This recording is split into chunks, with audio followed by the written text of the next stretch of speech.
She stepped off a frozen stagecoach with 9 children, a dying baby, and 12 cents. Not $12. Not 12 coins of any real value. 12 copper pennies, so the last proof that Cora Bellamy had ever owned anything at all. The man waiting for her in the snow was supposed to be her salvation. Instead, the townspeople watching from the shadows looked at her children the way people look at flowers being carried into a cemetery. She didn't understand why. Not yet. But she was about to marry into the most dangerous secret in the Idaho territory. If this story moves you, drop your city in the comments. I want to see how far this reaches. Hit like and stay until the very last word. You won't regret it. The stagecoach had stopped twice already to dig its wheels from snowdrifts when it finally lurched into Frost Hollow just before nightfall. The driver, a weathered man named Hobbs, who hadn't spoken more than 11 words across the entire 2-day journey, pulled the brake with both hands and exhaled a long, steaming breath into the frozen air. "End of the line," he announced to no one in particular. Inside the coach, Cora Bellamy pressed 4-year-old Nell tighter against her chest and felt the child's skin burning through 2 layers of wool. The fever had started somewhere west of Clearwater Creek, a dry heat that climbed steadily through the night, while the temperature outside plummeted below 0. Nell had stopped crying 8 hours ago, which frightened Cora far more than the crying ever had. Silent children in winter were children losing the fight. "All right," Cora said quietly, more to herself than to the 8 faces watching her from the cramped benches. "All right, we're here." She said it the way a person says a thing they are not entirely sure they believe. Her eldest, Caleb, 15 years old and carrying the posture of a boy who had aged a decade in 11 months, pushed open the coach door against the wind and stepped down first. He turned immediately to help the others. That was Caleb's way. He had assumed the shape of a man the morning Cora sat his siblings down and told them their father was never coming home, and he had not stopped filling that shape since. One by one, the children tumbled out into the Idaho snow. Martha, 13, with her mother's dark eyes and her father's stubborn jaw. Thomas, 11, already scanning the rooftops and alleyways with the cautious instincts he'd developed after the creditors took the farm.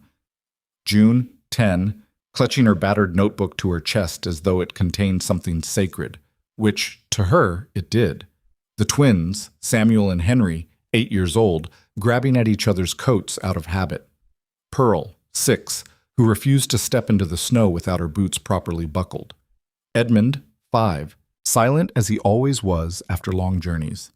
And Nell, little Nell, who lay against Cora's shoulder with her eyes half open and her small chest rising and falling in shallow, worrying rhythms. Cora stepped down last. The town of Frost Hollow was a single main street flanked by buildings that had been built in a hurry and never improved. A general store, a land office, a feed barn, a saloon from which piano music drifted out into the cold, incongruously cheerful. A church whose bell tower leaned slightly to the left, as though the structure itself was losing conviction.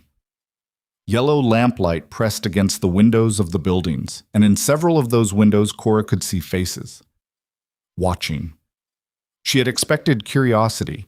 She had not expected what she saw in those faces, which was something closer to pity, the deep, wordless pity reserved for people who have made a mistake they do not yet know they've made. A woman in a brown coat pulled her own child back from the window. A man in the doorway of the general store met Cora's eyes and then looked deliberately away, the way people look away from accidents. Cora's stomach tightened. She shifted Nell in her arms and told herself it was nothing. Small frontier towns were suspicious of outsiders. It meant nothing. She was tired. She was frightened. She was reading disaster into ordinary faces because disaster had been her companion for 11 months, and her eyes had learned to find it everywhere. She repeated this to herself very firmly. She did not entirely believe it. Elias Crowe arrived 7 minutes later in a black wagon pulled by 2 gray horses. Cora heard him before she saw him, the creak of the wheels, the iron-shod hooves against the packed snow, and she turned to watch him climb down from the seat. Her first impression was of size. He was broad through the shoulders, taller than she had imagined from his letters, with dark hair dusted with early gray at the temples, and hands that looked like they had done 30 years of real work. He wore a heavy canvas coat and moved with the particular economy of a man who wasted nothing. Not words, not motion, not warmth. He looked at Cora. He looked at the 9 children arrayed behind her in the snow like a small, exhausted army. Something shifted in his expression. Not disappointment exactly, but a recalibration, as though he was quietly adjusting the weight he had been expecting to carry and discovering it was considerably heavier. "Mrs. Bellamy," he said. His voice was low and even, the kind of voice that had learned to stay controlled. "Mr. Crowe," Cora said. They regarded each other across 3 feet of frozen ground, 2 strangers who had exchanged 6 careful letters over 3 months and now stood facing the irreducible reality of each other. "The child is sick," he said, looking at Nell. "Yes." "How long?" "The fever started yesterday evening. I don't know if it's—" Cora stopped herself. She had been about to say, "I don't know if it's bad enough to kill her," and she could not say that in front of the other children, who were listening with the terrible attentiveness of children who had learned that important information was frequently kept from them. Elias seemed to understand. "There's a doctor on the ranch. We'll go now." He didn't ask if she was ready. He turned, helped the smallest children into the wagon bed with practiced efficiency, and then paused at the wagon gate and looked back at Cora. "I should tell you something," he said. His voice had changed slightly, lower.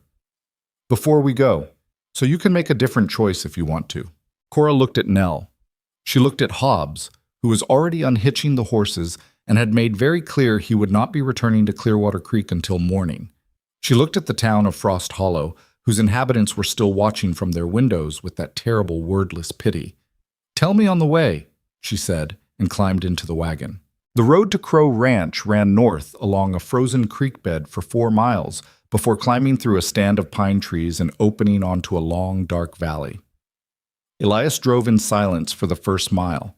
The children sat bundled in the wagon bed behind them. Nell had fallen into something that might have been sleep or might have been the dangerous stillness that preceded worse things, and Cora kept her palm pressed to the child's forehead, measuring the heat. "You should know who I am," Elias said finally. "What they say about me." "I know some of it," Cora said. "Your letter mentioned your first wife passed." "My first wife died." He said it the way someone says a thing they have practiced saying without flinching. "Evelyn, 2 years ago. She died in childbirth, and the child died with her." "I'm sorry. What I didn't tell you in the letter," Elias said, his eyes fixed on the road ahead, "is that some people in Frost Hollow believe I killed her." Cora was quiet for a moment. The horse's breath rose in pale clouds against the dark. "Do you expect me to ask you if you did?" "I expect you to think it." "Did you?" He turned to look at her then, briefly, and she saw something in his face that she had not expected to see. Not anger, not defensiveness, but exhaustion. The particular exhaustion of a man who has been defending himself for so long that the defense has become more tiring than the original wound. "No," he said. "I loved her." Cora looked at him for a long moment. She was not naive. She had buried a husband, negotiated with creditors, moved 9 children across 3 states on 12 cents. She was not a woman who believed what she was told because it was convenient, but she had learned, through hard experience, to read the quality of a man's silences, and Elias Crowe's silence had the weight of grief in it, not guilt. "Tell me the rest," she said. "The rest is worse. Tell me anyway." Elias was quiet for another half-mile. When he spoke again, his voice was careful and measured, as though he was reading from a document he had memorized under difficult circumstances. "My father built Crowe Ranch over 20 years. I grew up believing he was simply a successful man, a hard worker, a shrewd businessman. I believed this because I wanted to, and because he made it easy to believe." He paused. "After he died 3 years ago, I began to find things, records, ledgers, letters, the kind of documents a man keeps hidden because they prove exactly the kind of man he was." "What kind of man was that?" Elias's jaw tightened. "A thief? A murderer?" "He worked with a judge, Alistair Rusk, the most powerful man in this territory, and together they built an empire by destroying other people, poisoned wells to drive families off their land, filed false deeds at the land office. When families refused to leave," he stopped. "When they refused to leave," Cora said quietly. "They disappeared," Elias said. "Or their homes burned. Or they were found in the creek with a story about an accident that nobody who knew them believed." He exhaled. Evelyn found my father's records first. She was smarter than I was, and she had less attachment to believing the best of him. She found the ledgers, she found the letters, and she intended to take everything to the federal authorities in Boise. He paused. She never got there. The wagon moved through the pine trees, and cold starlight filtered through the branches above them. The physician who attended her death, Elias continued, he vanished within 48 hours. No forwarding address, no record of where he'd practiced before, no indication he'd ever truly intended to stay in Frost Hollow. He was gone, and the records Evelyn had gathered, he stopped. Were they taken? Some of them. But she had hidden the most important ones. She was careful. Even at the end, she was careful. His voice cracked, very slightly, on the last word, and he controlled it immediately. I found where she'd hidden them. 6 months after her death, I found them.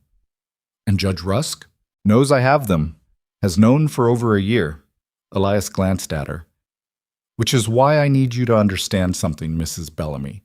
The man I advertised myself to be, the modest rancher looking for a capable wife, that part is true enough.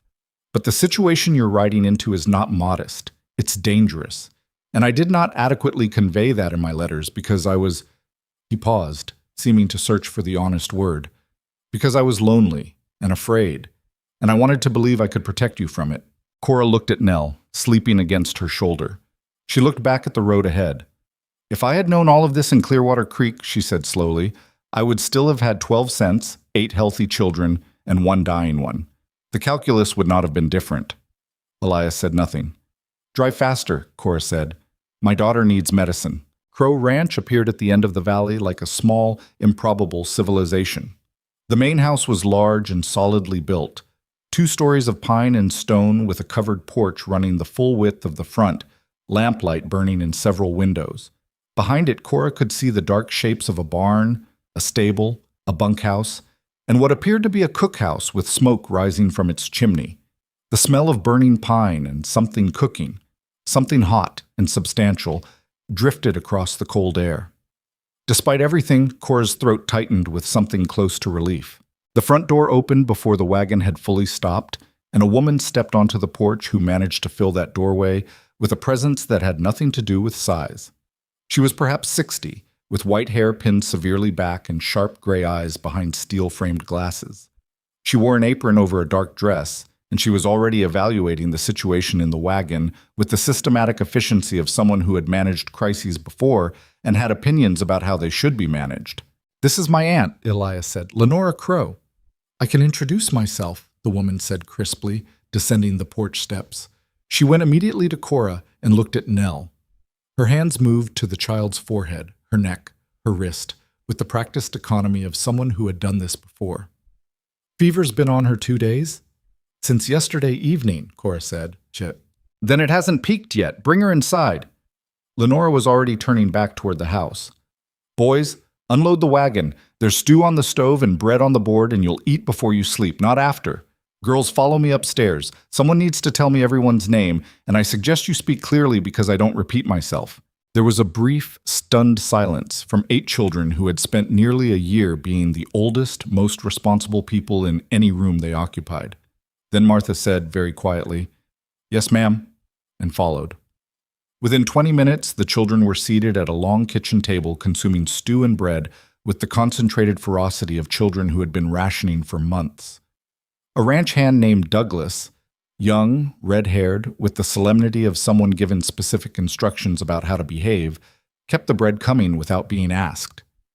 The kitchen was warm, genuinely warm, the kind of warmth that comes from a real fire in a real hearth, and one by one the children's shoulders came down from around their ears.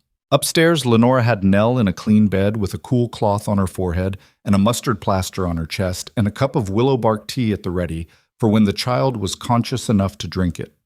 She did all of this with great efficiency and very few words, and when Cora stood in the doorway watching, Lenora glanced at her and said, She'll break the fever by morning.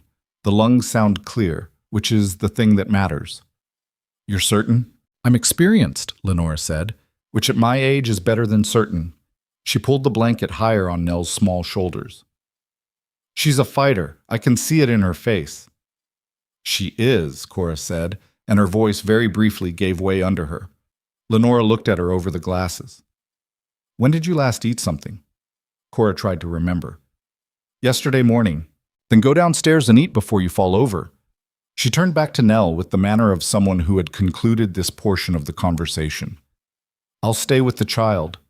Cora stood for a moment in the doorway, looking at her youngest daughter in the clean bed, in the warm room with lamplight soft on the walls and someone competent sitting beside her. The relief was so enormous it was almost painful. She went downstairs. Elias found her in the kitchen after the children had been settled for the night. He poured 2 cups of coffee and set one on the table in front of her without asking, then sat across from her with the weight of a man who had been carrying something heavy for a long time and had nearly decided to put it down. I want to show you something, he said. He left the room and came back with a worn leather satchel, the kind that had been oiled and re-oiled until the leather had gone almost black. He set it on the table between them and unbuckled it with careful, deliberate movements. Inside were documents, ledgers worn at the spines, letters, some in a neat hand Cora did not recognize, some in what was clearly a legal script, formal and precise. She could see columns of numbers, names, dates, property descriptions, payments. This is what Evelyn found, Elias said, and what she had gathered beyond what she found. Cora reached out and touched the edge of the nearest ledger without opening it. How long have you had this? 16 months. And in 16 months, why haven't you? I tried, he said, his voice flat, twice. The first time, I sent copies to the Federal Land Office in Boise. They were intercepted. A deputy U.S. Marshal named Pike arrived 3 weeks later, told me the matter had been reviewed and determined to be a civil dispute between private parties, and suggested strongly that I let the matter rest. He paused. Pike, I later discovered, had been eating at Rusk's table for years. And the second time, I attempted to reach a federal judge in Portland directly. I sent the package with a man I trusted. He was quiet for a moment. They found him 3 miles out of Frost Hollow. His horse had come back without him. There was a story about bandits. Cora looked at the satchel. Rusk knows these exist, Elias said. He knows I have them. What he doesn't know is exactly where they're hidden, because I've moved them 3 times. He's been waiting for me to make a mistake. He met her eyes. His patience is very nearly exhausted. What does that mean? It means the visit I've been expecting is coming soon. He paused. I should not have brought you here. You told me that was my choice to make. I told you on the road. That's different from telling you beforehand, in a letter, when you still had options. Cora wrapped her hands around the coffee cup. It was warm. The kitchen was warm. From upstairs, she could hear the occasional creak of a floorboard that meant Lenora was still moving around, still watching over Nell. She thought about the farm they'd lost. The morning the creditors came and the look on Caleb's face as he watched men carry their furniture into the yard. The weeks after that, staying with a neighbor who had her own 4 children and could not really afford to feed 4 more, let alone 9. The night she had read Elias Crowe's advertisement in a 2-month-old newspaper by the light of a borrowed lantern and thought, with the desperate clarity of someone who has run out of alternatives, This is the only door left. Mr. Crowe, she said, I arrived in Frost Hollow tonight with 12 cents, 9 children, and no capacity to pay for another night's travel, even if I had somewhere to travel to. Whatever danger this house contains, I can assure you that the road that led here was not safe either. She paused. So I would ask you, instead of apologizing for the situation, to tell me what we do next. Elias looked at her for a moment with an expression she couldn't quite read, something between surprise and recognition. I want to get the originals to federal authorities, he said. Not copies, not letters. The original documents in their hands, where Rusk cannot intercept them. What stopped you? The same thing that stops me from doing anything. He said it quietly, without self-pity. Every man in Frost Hollow who isn't in Rusk's pocket is afraid of the man who is. I have no allies here. I have a foreman who does his work and asks no questions because he has children too. And I have Douglas, who is 22 and brave in the way that 22-year-olds are brave, which is enthusiastically and without an adequate sense of consequences. He almost smiled. And now I have you. For whatever that's worth. Cora considered him across the table. It's worth something, she said. I'm not sure yet exactly what. She stood and picked up her coffee cup. Outside, the wind had picked up and was pressing against the kitchen window, finding the gaps in the frame, cold and persistent. I'm going upstairs to check on my daughter, she said. In the morning, when she's better, and I've slept, and my children have eaten, I'll have clearer thoughts about what comes next. She paused at the kitchen door. Get some sleep yourself, Mr. Crowe. You look like a man who's been awake for several days. I have been. Then sleep, she said. The documents will still be dangerous in the morning. There's no point in being exhausted when they become a crisis. She left the kitchen. Behind her, Elias Crowe sat for a long moment in the warm, lamplight kitchen with his worn leather satchel and his inherited sins and his 2 cups of coffee. Then, for the first time in longer than he could easily remember, he did something that surprised him. He exhaled. Nell's fever broke at 3 in the morning. Cora was awake when it happened. She had not truly slept, only drifted in and out of a shallow, vigilant rest in the chair beside the bed. And she felt the precise moment when the heat under her palm eased. She pressed her hand to Nell's forehead. Cool. Damp with sweat, but cool. She sat very still for a long moment. Then she laid her head gently down on the edge of the bed, beside her daughter's small hand, and allowed herself to weep, quietly, carefully, so as not to wake the child. She had not wept in 4 months. She had decided very deliberately that she could not afford to, that the moment she stopped holding herself upright, the children would follow, and they could not all go down at once. But Nell was breathing. Nell was cool and breathing and safe, and for one long, dark, 3 in the morning minute, Cora Bellamy put her face against the blanket and let 11 months of terror flow out of her in silence. Then she straightened up, wiped her face with the back of her hand, and sat back in the chair. Lenora appeared in the doorway with a cup of tea, which told Cora that the woman had either been awake the entire time or slept in a manner so light it was barely distinguishable from waking. She set the cup on the nightstand without speaking and regarded Nell with calm satisfaction. Told you, she said. You did, Cora agreed. Lenora looked at her for a moment with those sharp gray eyes. You're a steady woman, she said. It was not a compliment exactly. It was an observation, the kind a doctor makes about a patient who has survived something difficult. I've had to be, Cora said. Lenora nodded once. So has Elias. She paused. He's a better man than the one he's descended from. I want you to know that, since you're apparently going to find out how much trouble descending from a bad man can cost a person. She crossed her arms in the doorway. His father was brilliant and charming and completely without conscience. Elias got the brilliance without the charm, and instead of the missing conscience, he got something considerably more inconvenient. What's that? A sense of responsibility for other people's suffering, Lenora said. Even suffering he didn't cause. She glanced at Nell. Child's going to be fine. Get some sleep. She left. Cora sat in the quiet room with the tea and the sound of her daughter breathing and the dark beyond the window, and she thought about what came next.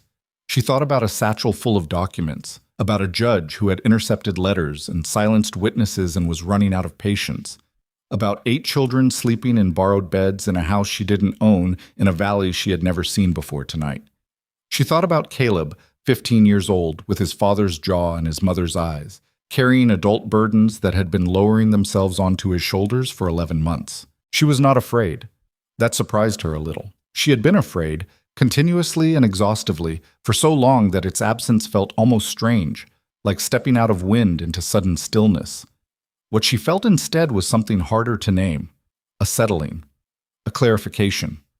The sense of a woman who has arrived, finally, at the place where the road has been leading all along, and who is looking at what's ahead of her with clear eyes. This is the situation, she told herself. This is what we have.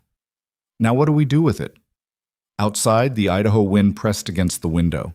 Inside, Nell breathed slowly, steadily, her small chest rising and falling in the clean, warm dark.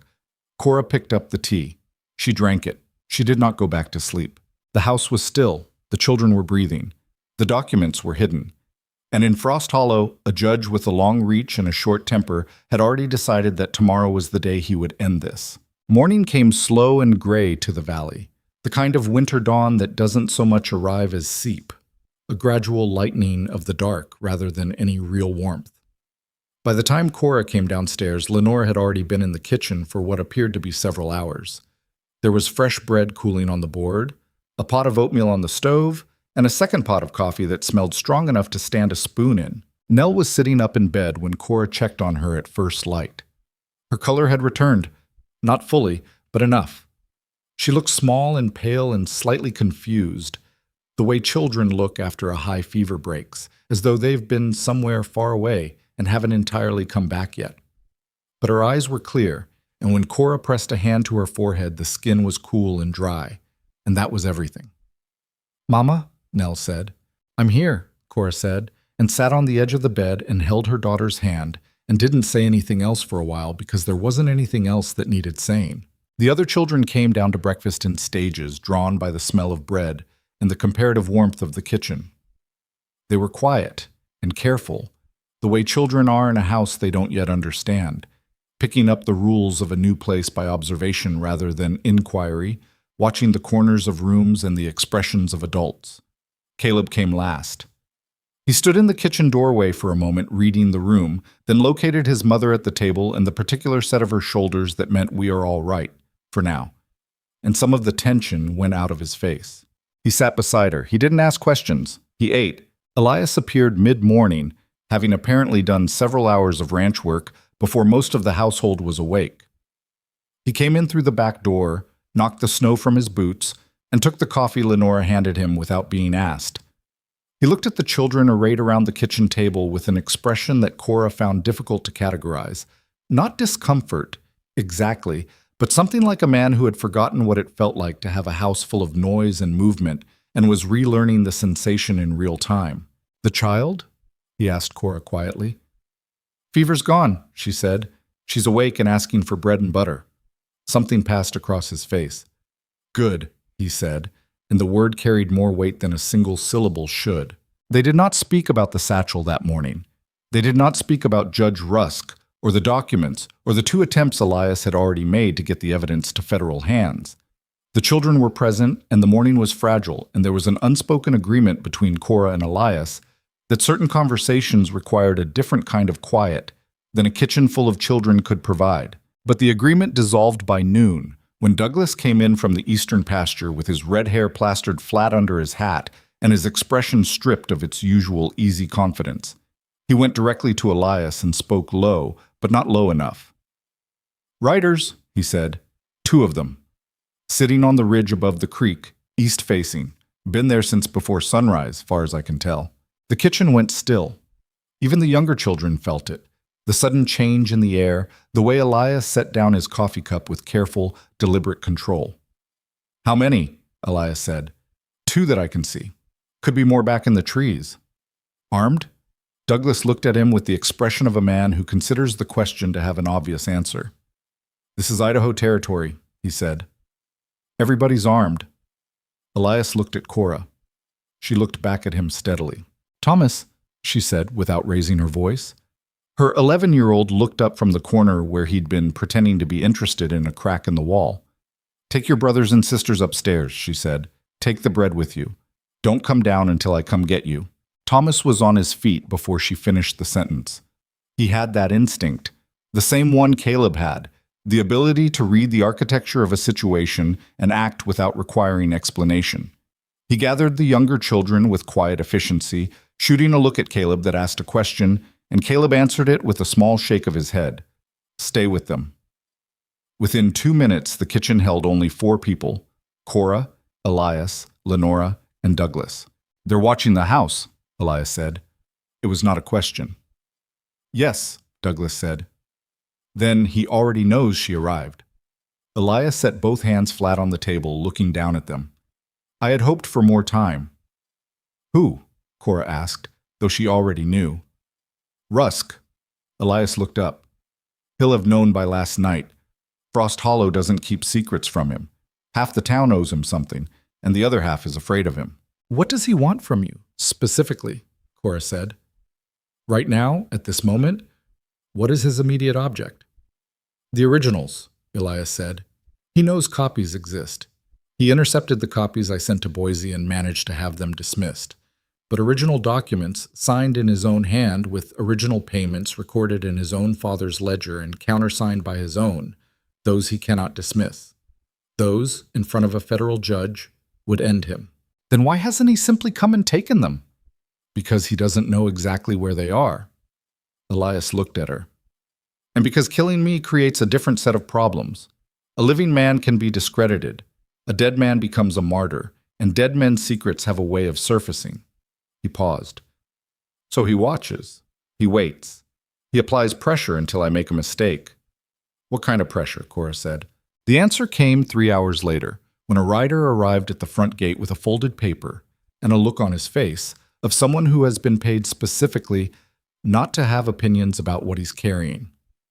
Elias read the paper at the door, his expression changing very little, then brought it to the kitchen and set it on the table. Cora read it. It was a warrant, signed by Judge Alistair Rusk in his capacity as territorial magistrate, charging Elias Crowe with the murder of Evelyn Crowe. The language was formal and precise, and completely, deliberately false. He's had this prepared for some time, Elias said quietly. He was waiting for the right moment. Can he do this? Cora looked up. A judge issuing a warrant for someone he's personally in conflict with. He can do anything in this territory, Elias said. That's what 20 years of corruption buys you. He owns the sheriff. He controls the land office. The circuit judges are either in his pocket or too frightened to act against him. He picked up the warrant and looked at it with an expression that was beyond anger, something colder. He's been careful.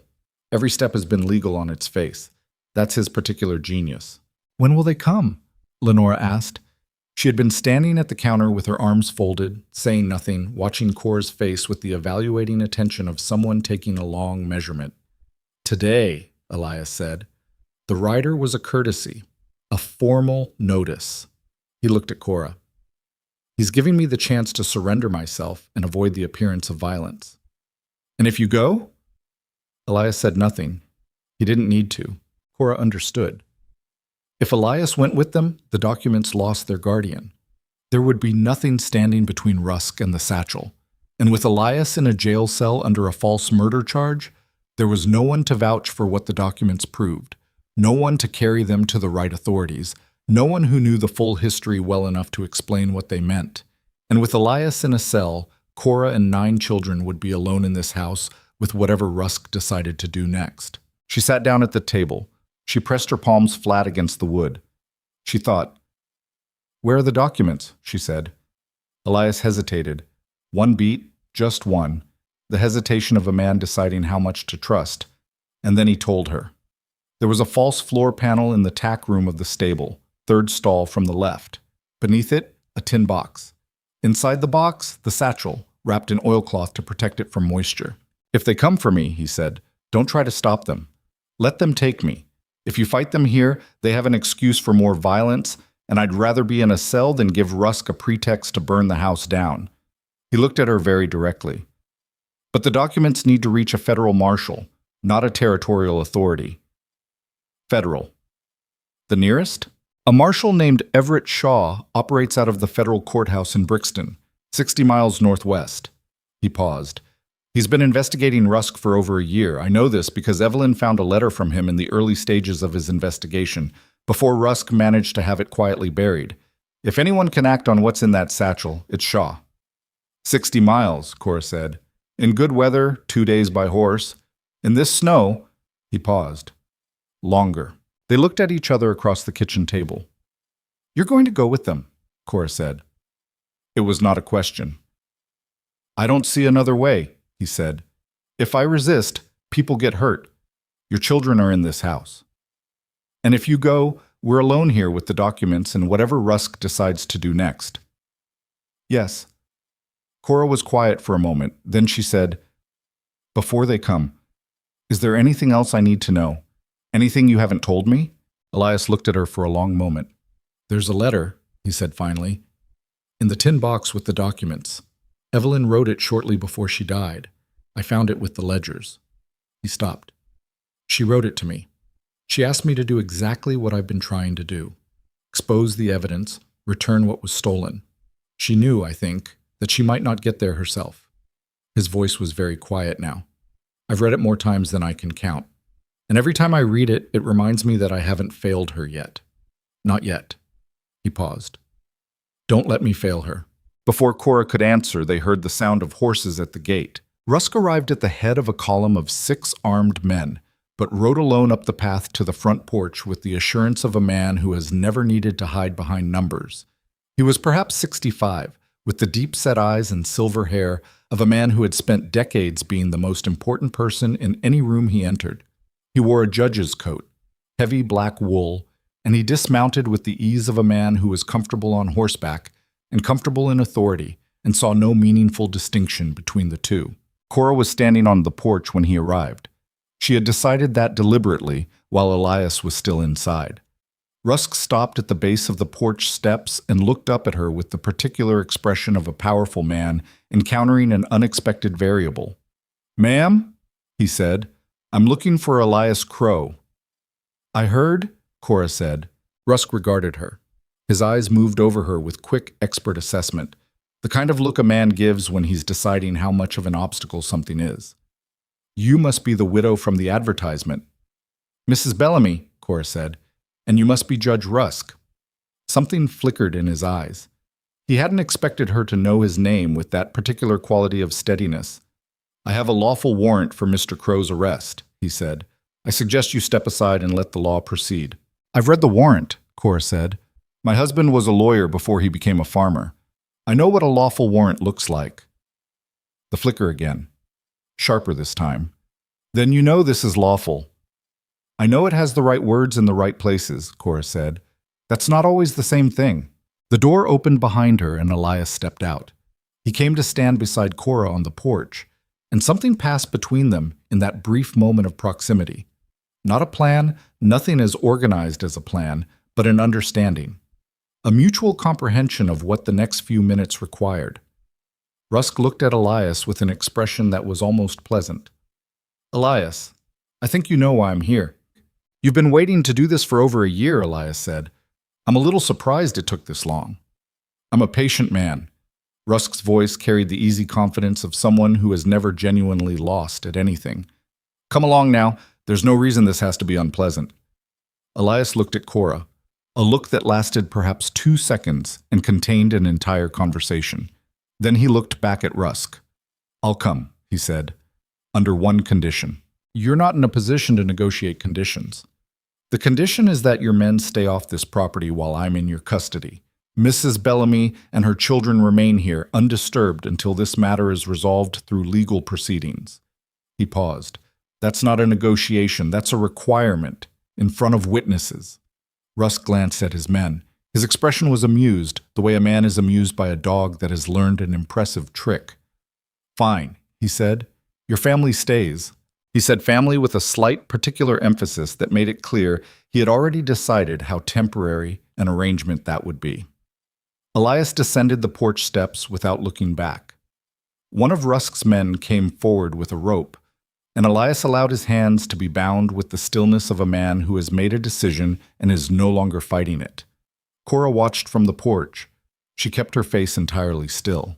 As the riders formed up to leave, Rusk pulled his horse alongside the porch and looked down at her. "I'd encourage you to use the time wisely, Mrs. Bellamy," he said pleasantly. "Arrange transportation for yourself and your children back to wherever you came from. This matter is going to resolve itself quickly, and when it does, this property will be under different management." "Thank you for the advice," Cora said. He studied her for a moment, the stillness of her, the quality of her attention, the way she held herself on that porch with 9 children behind her and not a penny to her name, and looked at him the way she might look at a problem she was working through. It seemed to unsettle him, slightly. Not enough to show, not in any way another man would notice, but Cora noticed. Then he turned his horse and led his column back down the path, and Elias went with them, hands bound, back straight, not once looking back at the house. 2 of Rusk's men stayed behind. They dismounted at the gate and took up positions that were not quite threatening and not quite neutral, and made it clear that they were not guests. Cora stood on the porch and watched until the column disappeared around the bend in the road. Then she turned and went inside. Lenora was in the kitchen with Douglas and Caleb, who had apparently come down from upstairs the moment the horses left. Douglas looked frightened. Lenora looked like a woman doing arithmetic. Caleb looked at his mother with his father's jaw set hard and his mother's eyes very clear, waiting. "They left 2 men at the gate," Cora said, sitting down at the table. "Rusk believes the documents are somewhere on this property, but he doesn't know exactly where, and he needs Elias alive enough to stand trial in order to maintain the fiction that this is lawful." She paused. "Which means we have a window." "How wide a window?" Lenora said. "Not very," Cora said. "His patience is nearly gone. Elias told me that himself. He'll give this a day, possibly 2, before he decides the cost of restraint is higher than the cost of simply taking what he wants." "Then we need to move the documents," Douglas said. "We need to do more than move them," Cora said. She looked at Caleb. He was watching her steadily, waiting for what he already seemed to sense was coming. "We need to get them to a federal marshal named Everett Shaw in Brixton, 60 miles northwest." Silence. "In the snow," Douglas said. "Yes." Douglas looked at the window, at the gray sky beyond it, at the 2 shapes visible near the gate. "They'll watch the road." "They'll watch the road," Cora agreed, "which means whoever goes can't take the road." Another silence. Caleb said, "I know the northern pass." His voice was steady and matter-of-fact, the way he said most things now. "Mr. Hanwick, he ran the farm 2 parcels east of ours back home. He had a cousin who'd run freight through these mountains. Hanwick talked about the northern route once. Said it adds 8 miles but stays in the trees the whole way. You can ride it at night." Cora looked at her son. She looked at him for a long time. In the 11 months since his father died, Caleb had grown in ways she could measure. Inches in height, breadth through the shoulders, and in ways she couldn't, which were more important. He had learned to read silence and act without instruction and carry weight that should not have belonged to a 15-year-old boy. She had tried, consistently, to keep that weight off him. She had tried to remain the adult so that he could remain the child. But the road had been long and the weight had settled on him anyway, and she could see now that he had been carrying it without complaint, without bitterness, and without breaking. "Caleb," she said, I can do it, Mama." "I know you can," she said. "That's not what I was going to say." She paused. "I was going to say that you should take the bay mare. She's the fastest horse in the stable. Elias pointed her out this morning." She looked at Douglas. "Is that right?" Douglas blinked, clearly having expected a different conversation. "Yes, ma'am. Rosie. She's sure-footed in snow." "Then Caleb takes Rosie," Cora said, "and he leaves tonight, before the moon sets, while the dark is deepest." She looked at her son. "You ride to Brixton. You find Everett Shaw. You put the documents in his hands personally. Not a deputy, not a clerk. His hands. You tell him everything Elias told me." She paused. "Can you do that?" "Yes," Caleb said. She reached across the table and put her hand over his. He was 15 years old and he had his father's hands, wide across the knuckles, already calloused. She held them for a moment. "I know," she said quietly. "I know this isn't what a boy your age should be carrying." "I'm all right," he said. "I know you are." She released his hands. "That's the hardest part." Lenora was already moving toward the back of the house. "I'll pack provisions.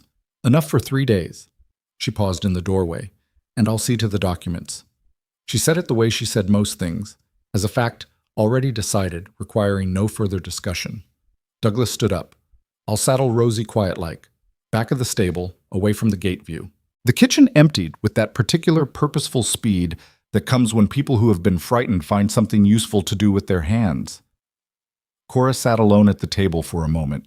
She thought about Elias, somewhere on the road to Frost Hollow now, with his hands bound and his back straight. She thought about Elias Crowe, who had found the truth hidden in a dead man's ledgers and had tried to carry it to the right people and had died before she got there. She thought about the letter in the tin box, the one Elias had read more times than he could count. She thought about 12 cents. She thought about how far 12 cents had carried her. Then she stood up, straightened her coat, and went to help Lenora with the provisions. Outside, at the gate, the 2 men Rusk had left behind huddled against the cold and watched the silent house and saw nothing that concerned them. They did not see Douglas in the back of the stable, moving quietly in the dark. They did not see Lenora pressing the oilcloth-wrapped satchel into a saddlebag with efficient, practiced hands. They did not see Caleb Bellamy, 15 years old, checking the cinch on a bay mare named Rosie in the deep shadows of the back stall, his jaw set with his mother's determination and his eyes fixed on something beyond the stable walls. And 6 hours later, when the moon dropped behind the western ridge and the valley went completely dark, they did not see a single rider slip out of the back of the stable and disappear into the pine trees heading north. By the time one of them thought to walk the perimeter and check on the horses, there was nothing to see but a fresh set of tracks in the snow, already filling in. The storm had started. The storm that had started as Caleb disappeared into the pine trees did not relent through the night. By morning, it had settled into the valley with the permanence of something that intended to stay. Heavy, wet snow falling straight down through air that had gone completely still, the way the worst storms do, as though the world had stopped breathing. The mountains to the north had vanished behind a white curtain. The road to Frost Hollow was a gray suggestion beneath 8 inches of fresh accumulation. Cora stood at the kitchen window and watched the 2 men at the gate stamp their feet and pull their coats tighter, and did not allow herself to think about Caleb in the northern pass, about how cold it was up there above the tree line, about whether Rosie's sure footing would hold on ice-covered rock in the dark. She had made a decision. The decision had been made. Spending the night turning it over and over in her mind, like a coal she was trying not to burn herself on, would not make Caleb ride faster or the mountain gentler. What she allowed herself to think about instead was the house. She had spent the previous evening, after the children were in bed, walking every room of Crow Ranch with Lenora and building a precise mental map of the place. Not the sentimental geography of a new home, the cozy corners, the good light, the view from the upstairs window, but the tactical geography of a position that might need to be defended. She noted the doors and which ones latched properly and which ones would need a chair wedged under the handle. She noted the windows and their angles. She noted which rooms had second exits and which did not. She noted where the rifle and the 2 revolvers Lenora kept in a locked cabinet beside the parlor fireplace were positioned relative to the stairs and the front and back doors. Lenora had watched her do all of this without comment, until Cora completed her circuit and returned to the kitchen, and then she said, "You've done this before." "Not exactly this," Cora said, "but something like it." She didn't elaborate. There had been a winter, 4 years ago, when a man from the neighboring county had decided that a farm run by a woman and an absent husband, Edmund had been in Clearwater Creek that month, working at the sawmill, was an easier target than it turned out to be. She had handled that situation with a shotgun and a very clear voice and a willingness to follow through that had apparently surprised the man considerably. Edmund never knew about it. She hadn't seen the point in telling him. Lenora looked at her for a moment. "Good," she said, and went to make more coffee. The morning of the second day passed in a careful performance of normalcy. The children ate breakfast. June helped with the dishes, which was unusual enough that Martha gave her a suspicious look. Samuel and Henry were permitted to play in the back of the stable under Douglas's supervision, well away from the gate. Pearl sat beside Nell in the upstairs bedroom and read aloud from a book she'd found on the shelf. Something about birds of the Pacific Northwest, in the patient, slightly sing-song voice she used when she'd appointed herself caretaker. Nell, whose color had continued to improve overnight, listened with her eyes half closed and the satisfied expression of someone who had been very sick and was experiencing the particular luxury of recovery. Edmund, 5-year-old Edmund, who said so little that the family had long since stopped wondering what went on inside his head, sat at the kitchen table and watched Cora with dark, still eyes while she moved through her morning tasks. At one point he said, very clearly, "Is Caleb coming back?" Cora set down the pot she was holding and looked at her youngest son. "Yes," she said, with no hesitation, no qualifier, no careful cushioning. "Yes, Caleb is coming back." Edmund appeared to consider this. Then he picked up his bread and kept eating, apparently satisfied. Cora picked up the pot again. Her hands, she noticed, were completely steady. It was Martha who came to find her just before noon. Martha, 13, who had her mother's capacity for observation and her father's reluctance to say a thing until she was absolutely sure of it.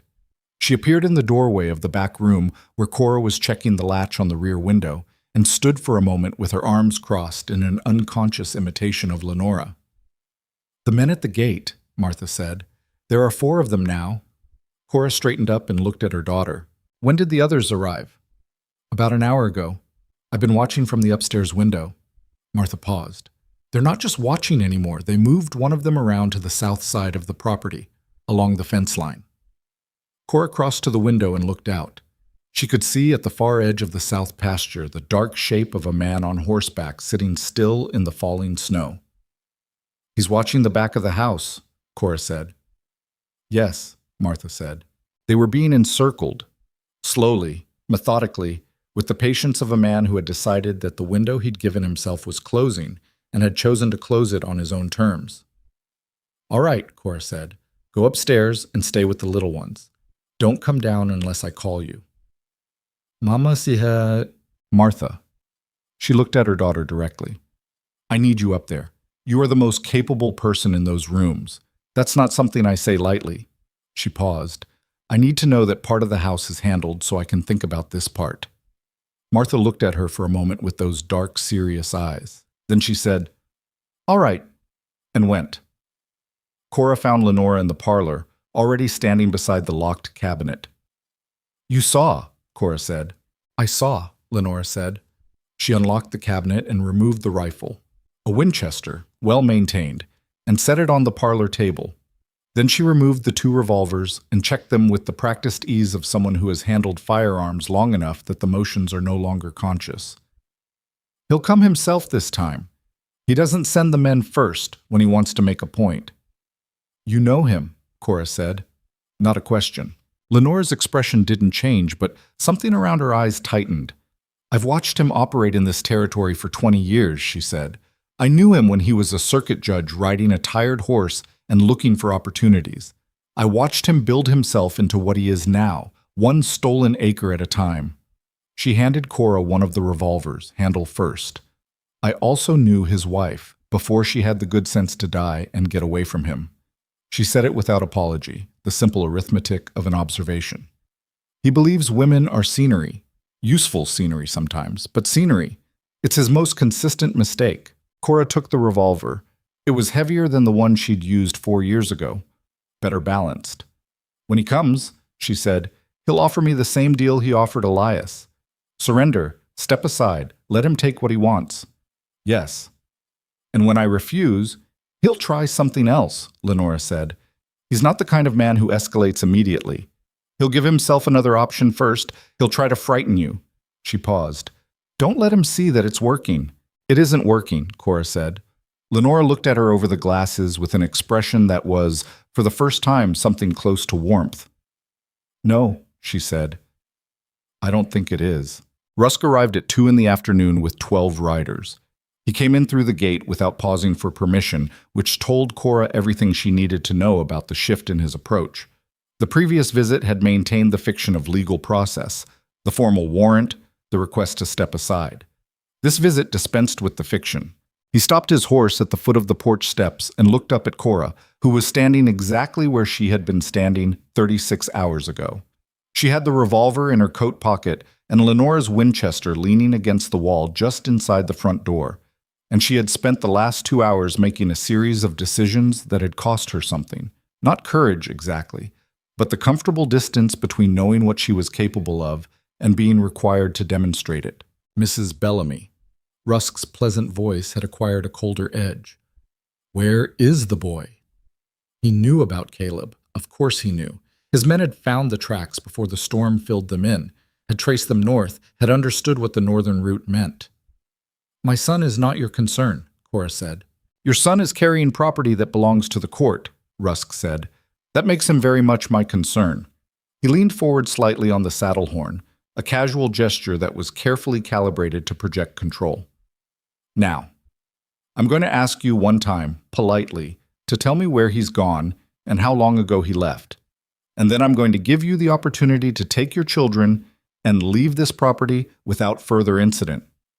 "And if I decline," Cora said, "then we'll search the house," he said, "and the outbuildings.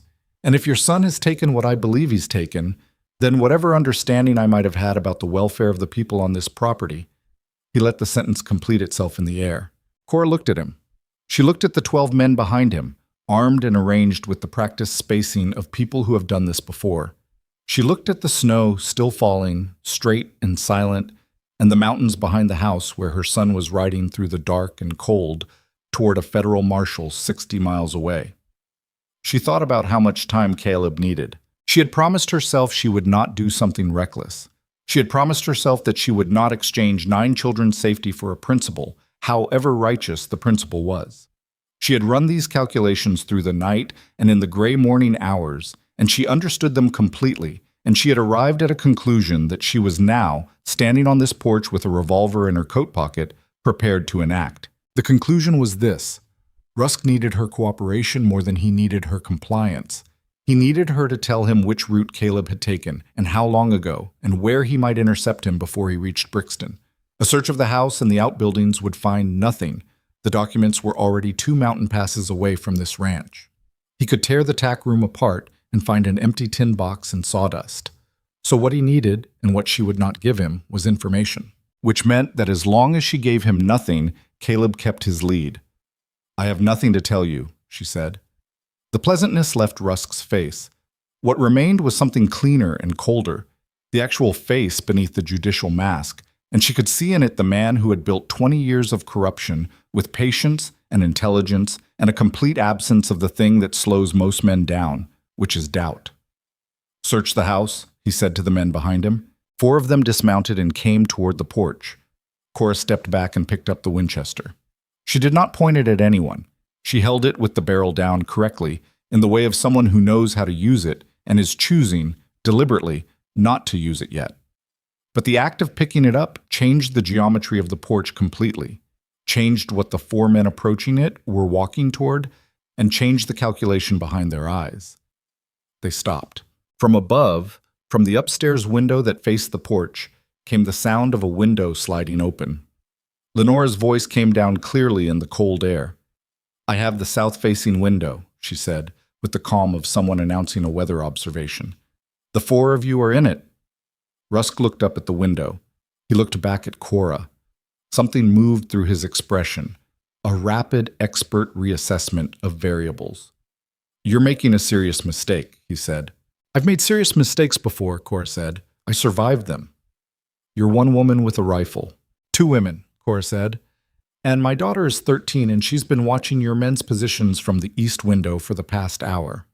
She paused. "I'm not claiming we can hold you off indefinitely. I'm saying that what happens in the next few minutes will be public, witnessed, and considerably messier than you'd prefer." She met his eyes directly. "You've spent 20 years keeping things clean. This would not be clean." The silence stretched. Snow fell. Somewhere in the trees at the far edge of the south pasture, a branch dropped its load with a soft sound, and one of the riders near Rusk flinched, and the flinch told Cora something useful about the state of the men behind the judge. Rusk straightened in his saddle. His face had rearranged itself back into pleasantness, but it was the practice kind now, the professional surface reasserted over something that had briefly shown itself underneath. "You have until sunset," he said. "After that, I'm no longer able to guarantee the conduct of my men." He turned his horse and rode back to the gate. The 4 men who had dismounted remounted. The column reformed, but they did not leave the property. They spread out instead, along the fence line, at the gate, at the south corner, and settled in with the resigned patience of men who had been told to wait and were accustomed to following that instruction in bad weather. There were 12 of them now, positioned at every visible exit from the property. Cora lowered the Winchester and stood on the porch and did the arithmetic. She had bought time. How much? She didn't know. Sunset was 3 hours away, and Rusk's promise of restraint until then was worth approximately as much as his warrants and his jurisdictional authority and his pleasant voice, which was to say, it had a surface of legitimacy over a complete absence of substance. She went inside. Douglas was in the kitchen. He had come in from the stable when the riders arrived and had been sitting at the table with the expression of someone who very much wanted to be useful and had not yet identified how. He looked up when Cora came in. "He backed down," Douglas said, with the surprise of someone watching something they had been told was impossible. "He retreated," Cora said. "There was a distinction. He'll come back." "What do we do?" Cora set the Winchester on the table and sat down across from him. Her hands were, she noticed, still steady. She was not sure exactly when she had crossed the threshold between fear and something harder and quieter, but it had happened somewhere in the last 36 hours, and she had not noticed the moment of crossing. "We barricade," she said. "The front door, the back door, both ground floor windows on the east side. The kitchen door gets a beam across it. There's lumber in the back of the stable. I saw it this morning." She paused. "After that, we wait." "Wait for what?" She looked at him. "For Caleb." Douglas was quiet for a moment. "That's 60 miles in a snowstorm, ma'am." "I know how far it is," she said, "and I know what the weather is. And I also know that my son has been making it across impossible distances since he was 14 years old, and I've never yet seen him fail to arrive." She paused. "Get the lumber." Douglas got up and went. The barricading took 2 hours. Douglas worked quietly and quickly, and Cora worked beside him, and Lenora directed both of them with the efficient economy of someone who had clearly thought about fortification before and had ideas about how it should be done. The front door got a heavy beam across the brackets that Douglas mounted in less than 20 minutes. The brackets themselves scavenged from a gate hinge in the back room. The ground floor windows got shutters latched from inside. The kitchen door got a secondary latch and a length of chain through the door handle and around the leg of the cast iron stove, which was approximately as immovable as the mountain behind the house. When it was done, Lenora surveyed the result and said, "The back bedroom window is still a weakness." "I know," Cora said. "Martha's watching it." Lenora looked at her. "She's 13. She's also the second most capable person on this property," Cora said. "And she knows it, which is better than telling her she isn't." Lenora considered this for a moment and then said nothing further on the subject, which from Lenora was equivalent to agreement. The children ate an early supper. Cora had insisted on this, insisted that the meal be normal, that the food be hot, that the younger children eat at the table and not in their rooms, that the supper look as much as possible like every other supper in every house in the territory. Pearl complained that her bread was too crunchy. Henry spilled his milk and Samuel helped him mop it up without being asked, which surprised everyone, including Samuel. Edmund ate steadily and said nothing and watched his mother's face with those dark, still eyes that missed nothing. After supper, when the younger children were settled upstairs, Cora sat at the kitchen table with Lenore and Douglas and the 2 revolvers and the Winchester and the full weight of the situation, and they waited.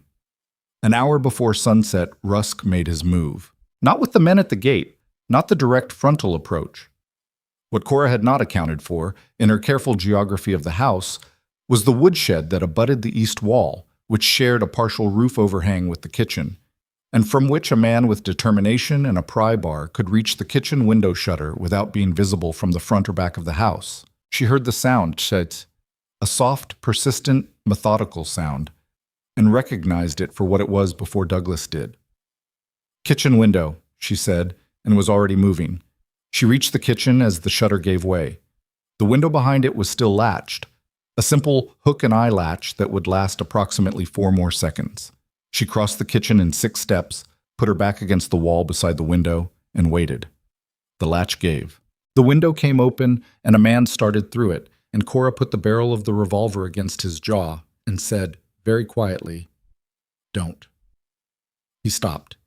He was halfway through the window, 1 leg in and 1 leg out, and he was looking at the revolver with the expression of someone who has made a significant miscalculation. "Climb back out," Cora said, "slowly, and tell whoever sent you that the next one will not get this far." He climbed back out. Cora latched the window, dragged the kitchen table across the floor and positioned it against the wall beneath the sill, and went back to the parlor where Lenora was standing at the front window with the Winchester, and Douglas was standing at the foot of the stairs, looking like a man who had just witnessed something he needed a moment to process. "She put a gun in his face," Douglas reported, to no one in particular. "Of course she did," Lenora said, not looking away from the window. It was in this moment, Cora standing in the parlor doorway, with the revolver and the table dragging still fresh in her muscles, listening to Rusk's men regroup outside, calculating how many more approaches were left and how long she could hold each one, that she heard it. Hoofbeats. Not from the gate, from the north. Many horses coming fast. She crossed to the north-facing parlor window and looked out. Along the ridge above the valley's northern edge, shapes were moving against the dark gray sky. Riders coming down the slope in a column, moving with the particular organized speed of people who have been riding hard and have a destination and are nearly there. Douglas was beside her now, squinting through the glass. "That's not Rusk's men," he said. "No," Cora said, "Rabad." She could see, at the front of the column, a smaller shape, lighter horse, younger rider, without the heavy coats of the men behind him, but riding with the forward lean of someone who has been in the saddle for 2 days in the cold and is running on something beyond endurance, something that refuses to let you stop short of where you said you'd go. She pressed her hand flat against the cold glass of the window. "Caleb," she said, quietly, just his name. Rusk's men at the gate heard the approaching riders at the same moment. She saw them look north, saw the rapid conversation happening among them, saw the moment when the arithmetic changed. 12 armed men suddenly facing an approaching column of riders in federal coats, with the evidence already delivered and the game already played and the outcome already determined. Rusk himself was somewhere at the back of the property. She heard shouting, his voice, she thought, sharp and commanding, the voice of a man who has spent 20 years ensuring that the world arranges itself according to his instructions and is confronting, for perhaps the first time, the fact that it has failed to do so. The column of federal riders came down off the ridge and into the valley road, and at its head, barely visible in the failing light, Caleb Bellamy rode Rosie at a full gallop toward the gate of his mother's house, hunched against the cold with his father's jaw set hard and his eyes fixed on the light in the parlor window. Cora was already at the front door, pulling the beam free from its brackets. She had the door open before he reached the porch. He came up the steps, and she caught him. Physically caught him, because he had been in the saddle for nearly 2 days, and his legs, when he stepped down from the horse, failed to hold him properly for one stumbling step, and she had her arms around him before he could find his footing, and held him. He was cold. He was shaking, from the temperature, from exhaustion, from the particular delayed trembling that comes when the body finally understands that it is allowed to stop. He was also 15 years old, and he had ridden 60 miles through a mountain pass in a snowstorm with 12 of Rusk's men somewhere behind him. And he had found Everett Shaw, and he had put the documents in the marshal's hands, and he had led 20 federal officers back through the same pass he had ridden alone, and he had gotten home. "I found him, Mama," Caleb said. His voice was muffled against her shoulder. "Shaw, I found him." "I know," she said. "I see." She held him for another moment in the open doorway of the house. Behind her, the younger children were appearing at the top of the stairs, drawn by the noise, by the hoofbeats, by the sound of their mother's voice saying their brother's name.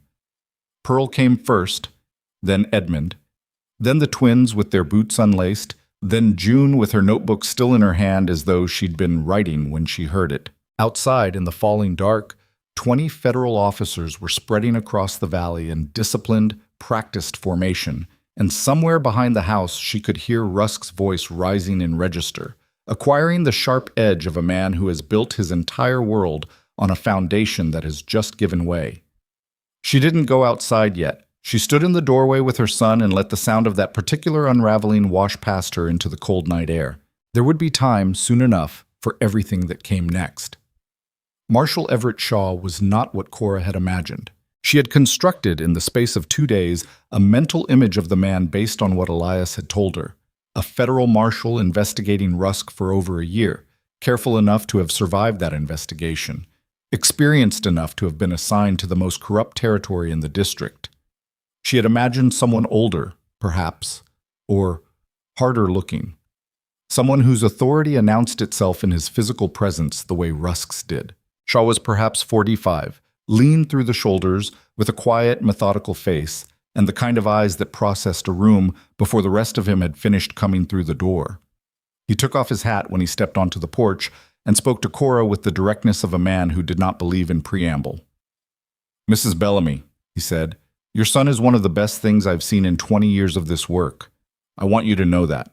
Cora looked at Caleb, who was sitting on the porch step wrapped in a blanket with a cup of something hot Lenore had pressed into his hands.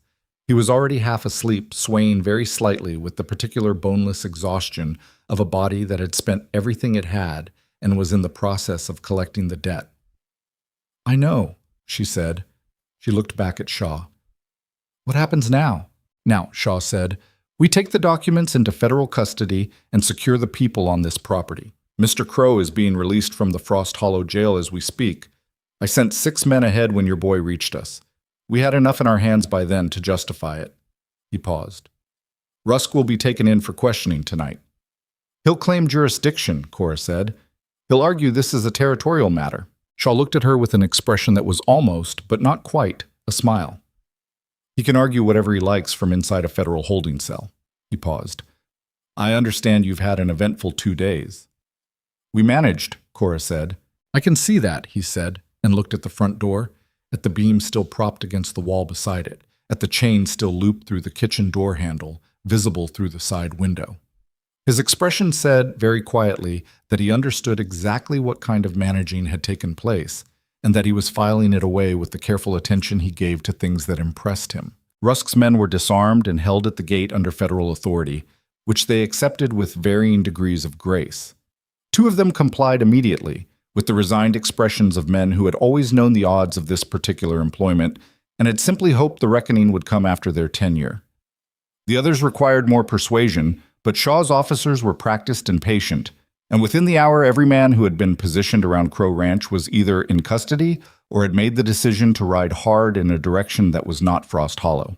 Rusk himself was found at the back of the property, near the woodshed that had been the entry point for his attempted breach of the kitchen. He was on horseback, and for a moment, just a moment, it appeared that he was considering whether a man of his age and standing could outride 20 federal officers in a snowstorm. The calculation resolved itself quickly, and he dismounted with the stiff dignity of someone who has decided to maintain the appearance of choosing something they cannot actually avoid. He was brought around to the front of the house. Cora watched from the porch.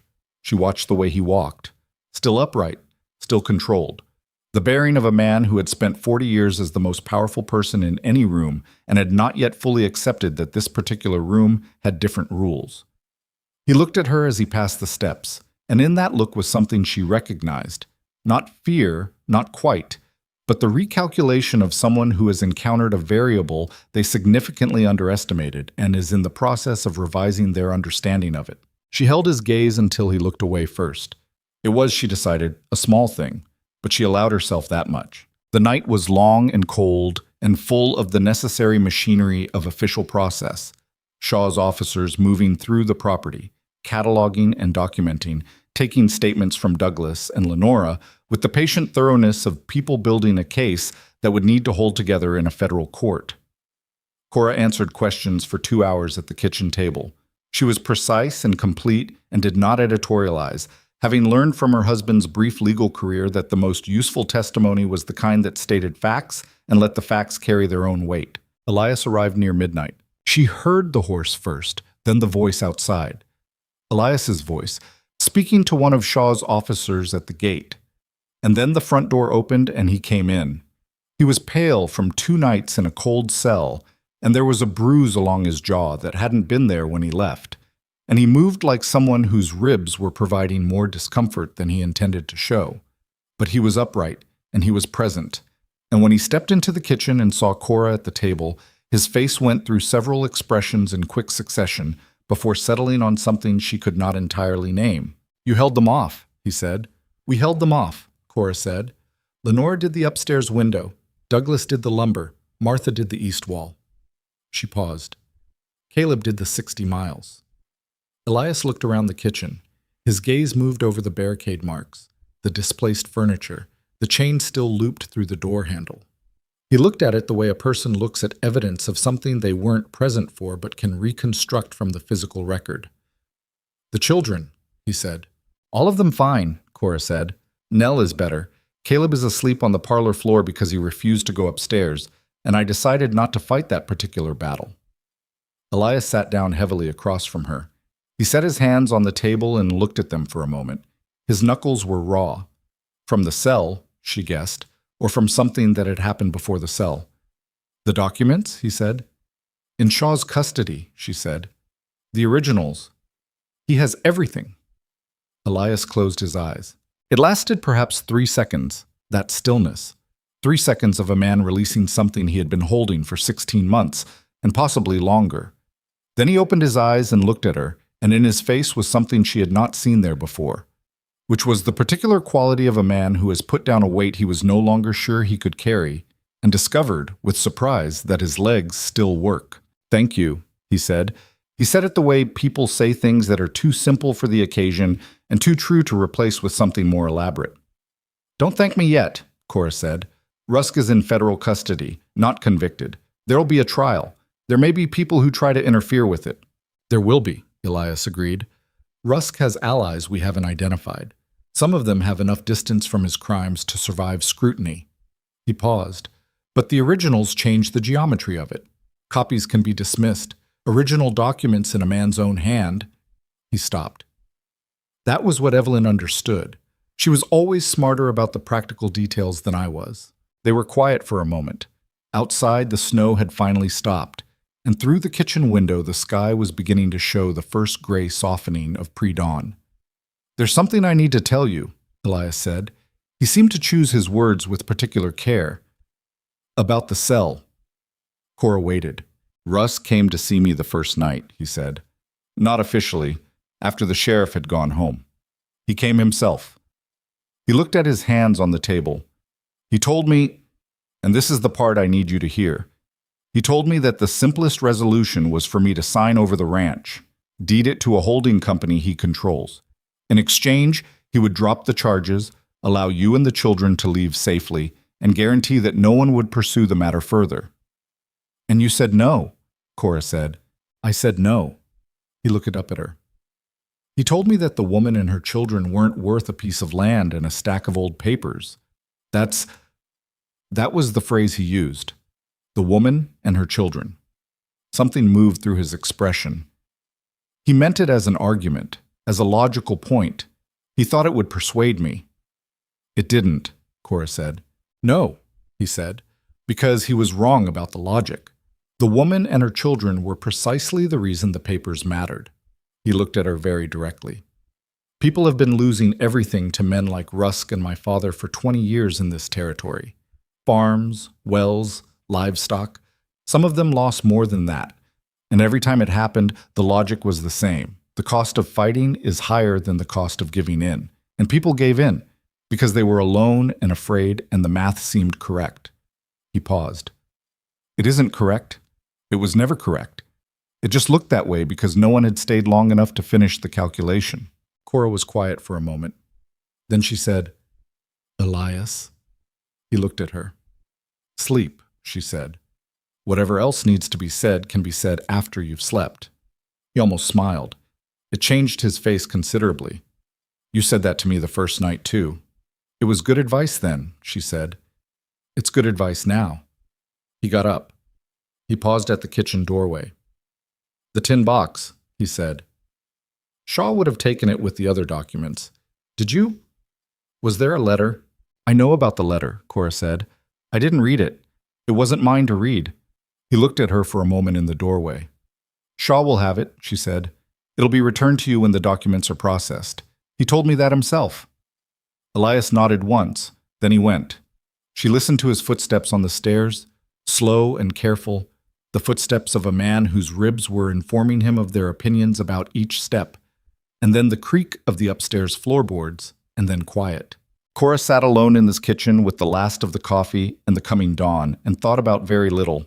She was tired in a way that went past thought, past planning, into the simple present tense of a woman sitting in a warm kitchen while the people in her care slept and the crisis, for the moment, held. She did not know yet that Rusk would escape custody 3 nights later. She did not know that the work was not finished. She sat in the kitchen in the gray pre-dawn and allowed herself briefly to believe that the worst of it was done. It was not the last time she would need to be wrong about that in order to keep moving. Rusk's escape was clean and professional and bore all the hallmarks of an operation that had been prepared in advance, a contingency, designed by a man who had never in 40 years of legal manipulation failed to plan for the possibility that the law might, eventually, apply to him. 2 of Shaw's officers who had been assigned to transport him to the federal holding facility in Brixton were found trussed and unhurt in a relay station 8 miles east of Frost Hollow, their horses taken, their prisoner gone. The relay station keeper claimed to have seen nothing, with the particular blankness of someone who has been very thoroughly persuaded to see nothing. Shaw rode to Crowe Ranch at first light to deliver the news personally. He stood in the front room with his hat in his hands and his expression arranged in the careful neutral of a man who is professionally committed to not projecting emotions that might compromise operational clarity, and told them. The room was quiet. Elias stood at the window, his back to them. He had slept, and the sleep had returned some of the color to his face, and the man standing at the window was closer to the man Cora had tried to read during that first dark wagon ride than the exhausted, bruised figure who had come in the door at midnight. "He has allies here we haven't identified yet," Elias said. He wasn't asking. "Yes," Shaw said. "The relay keeper is one. There are others. We're working to determine who." "He'll go north," Elias said. "There's a hunting cabin above the northern cliffs at the end of the Alderton Pass. His family built it 40 years ago. Nobody uses it anymore." He turned from the window. "He's used it before, when he needed to disappear temporarily." Shaw looked at him. "You know this how?"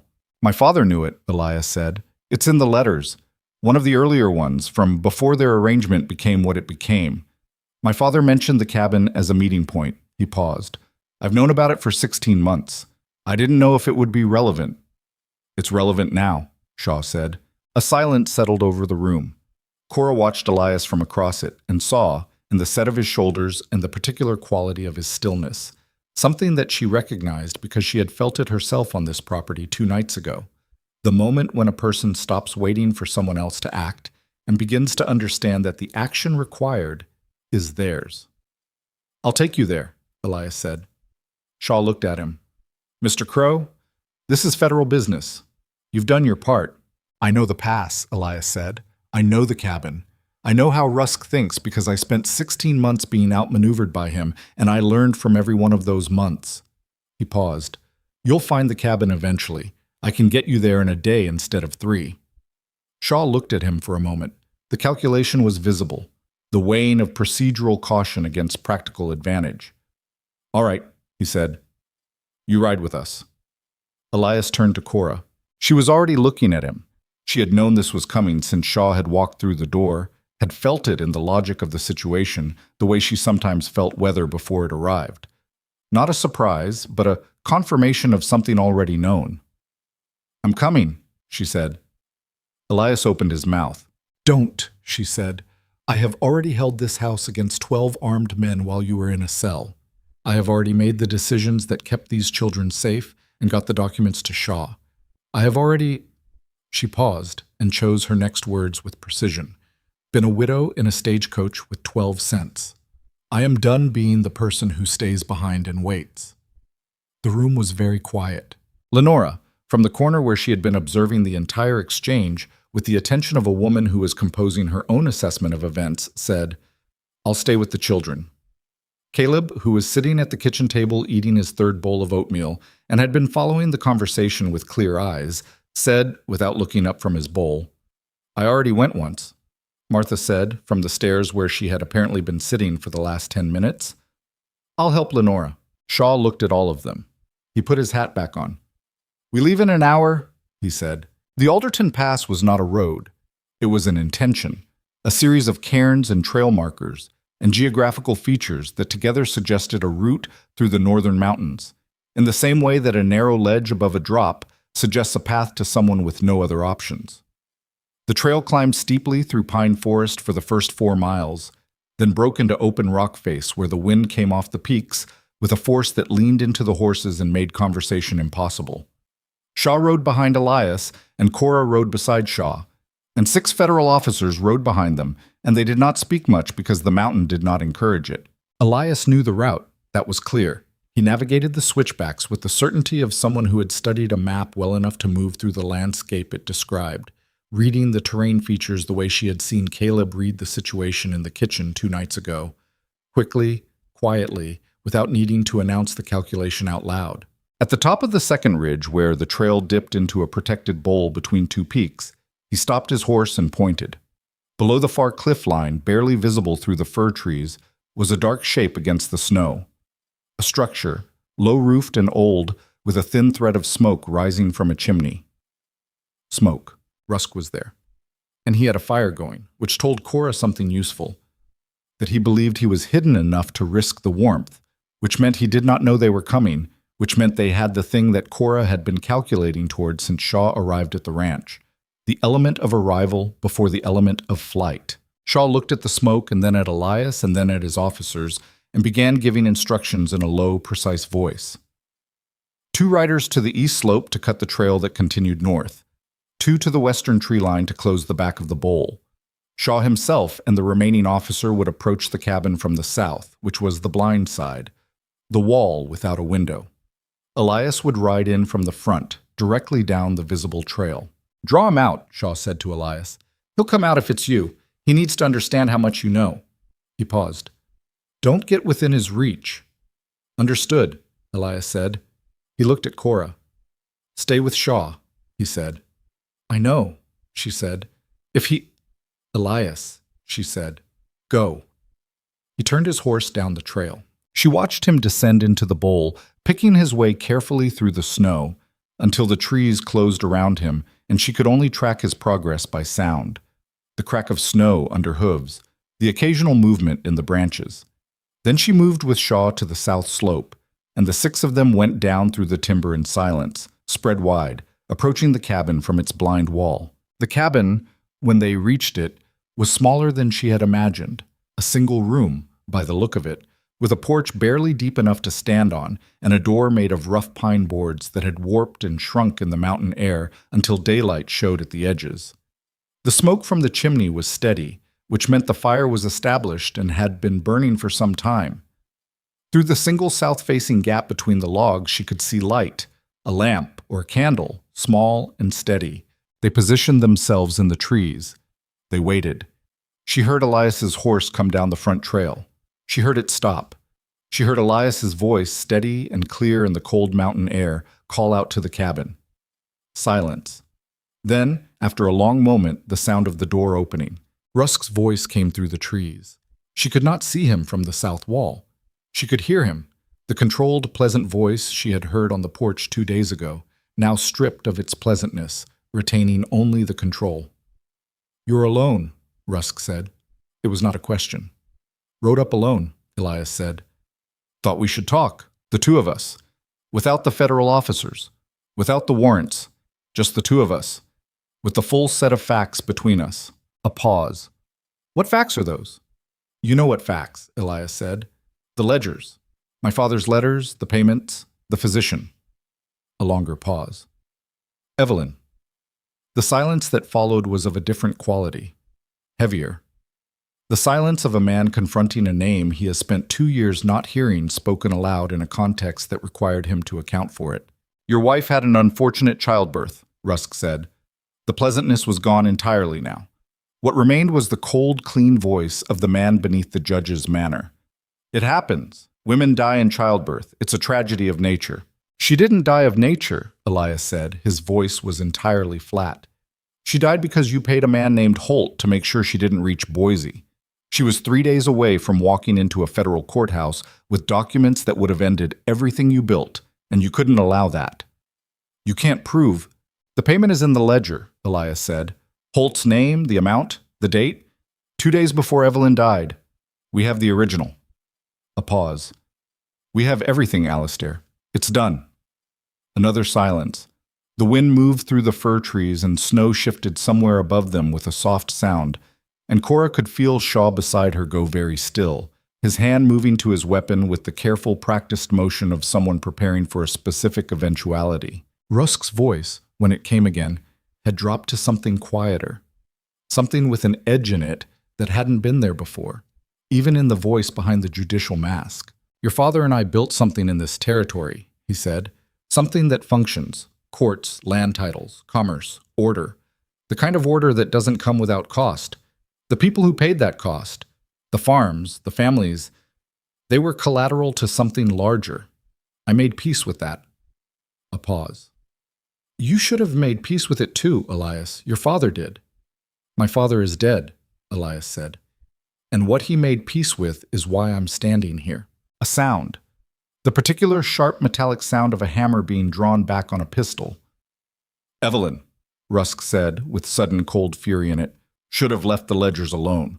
Cora moved before she knew she'd decided to move.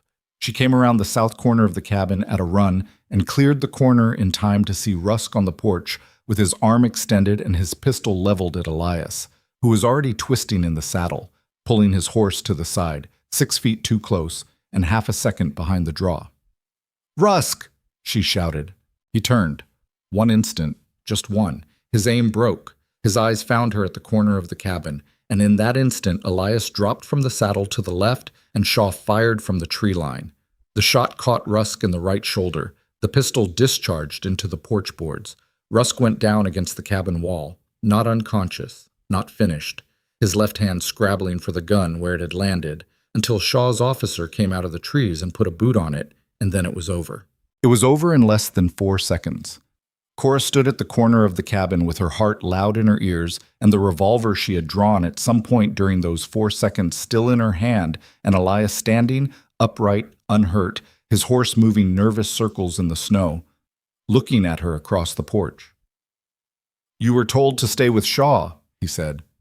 "I was," she said. He looked at her for a moment. Something moved through his face.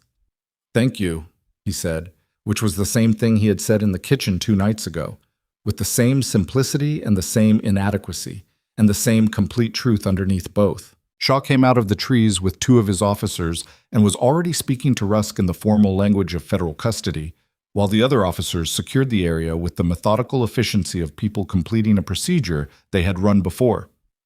Rusk sat against the cabin wall with his shoulder bleeding into the snow, and his face, finally, emptied of its professional composure.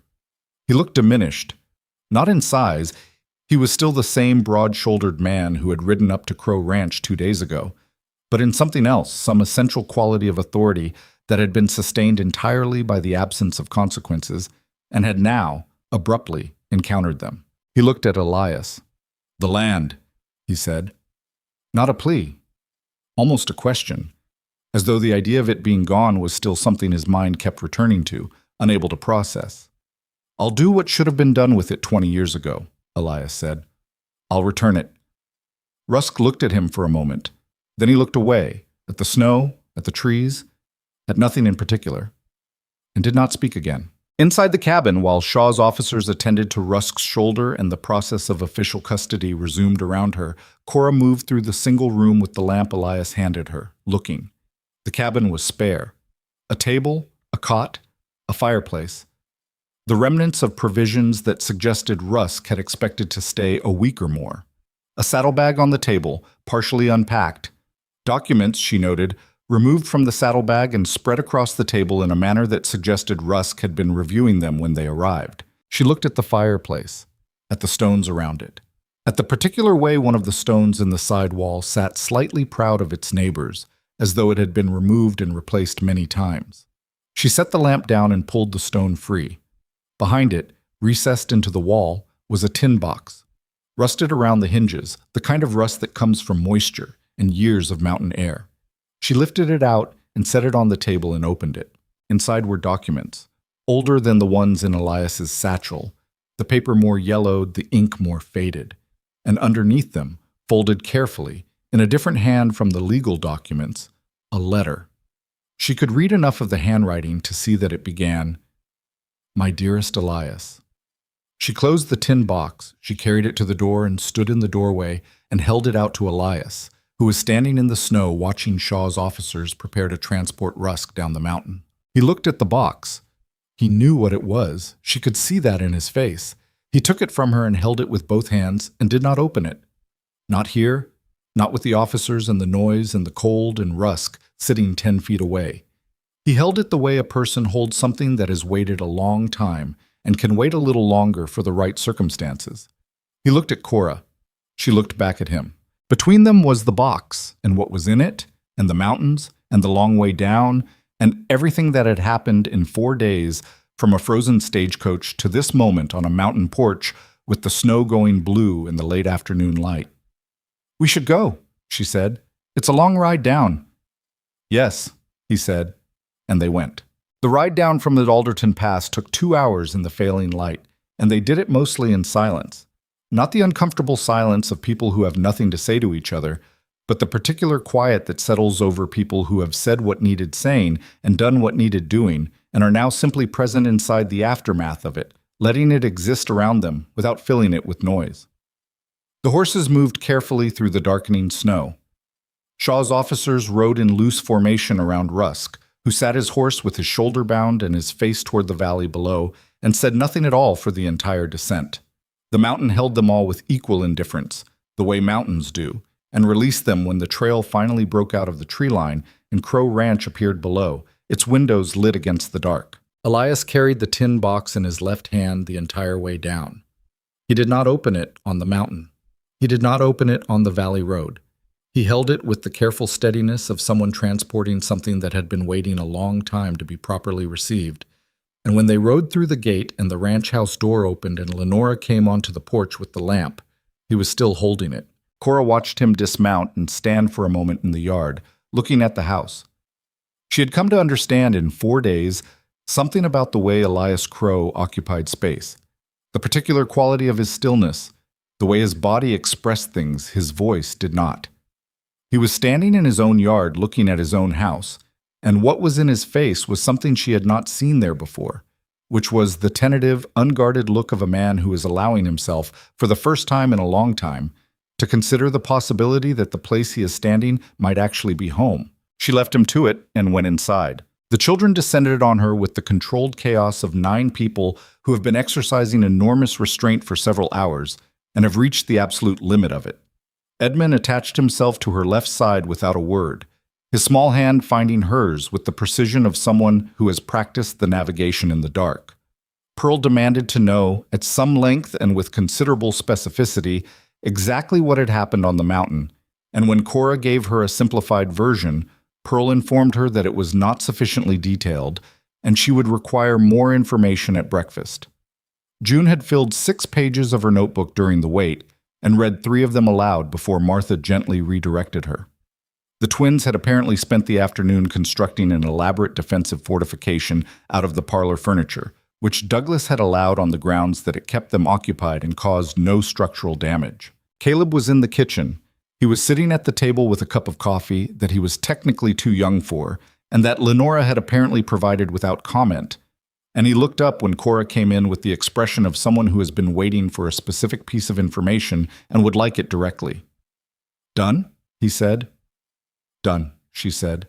He nodded once, the way he nodded when something resolved in the direction he'd expected but had been too careful to assume.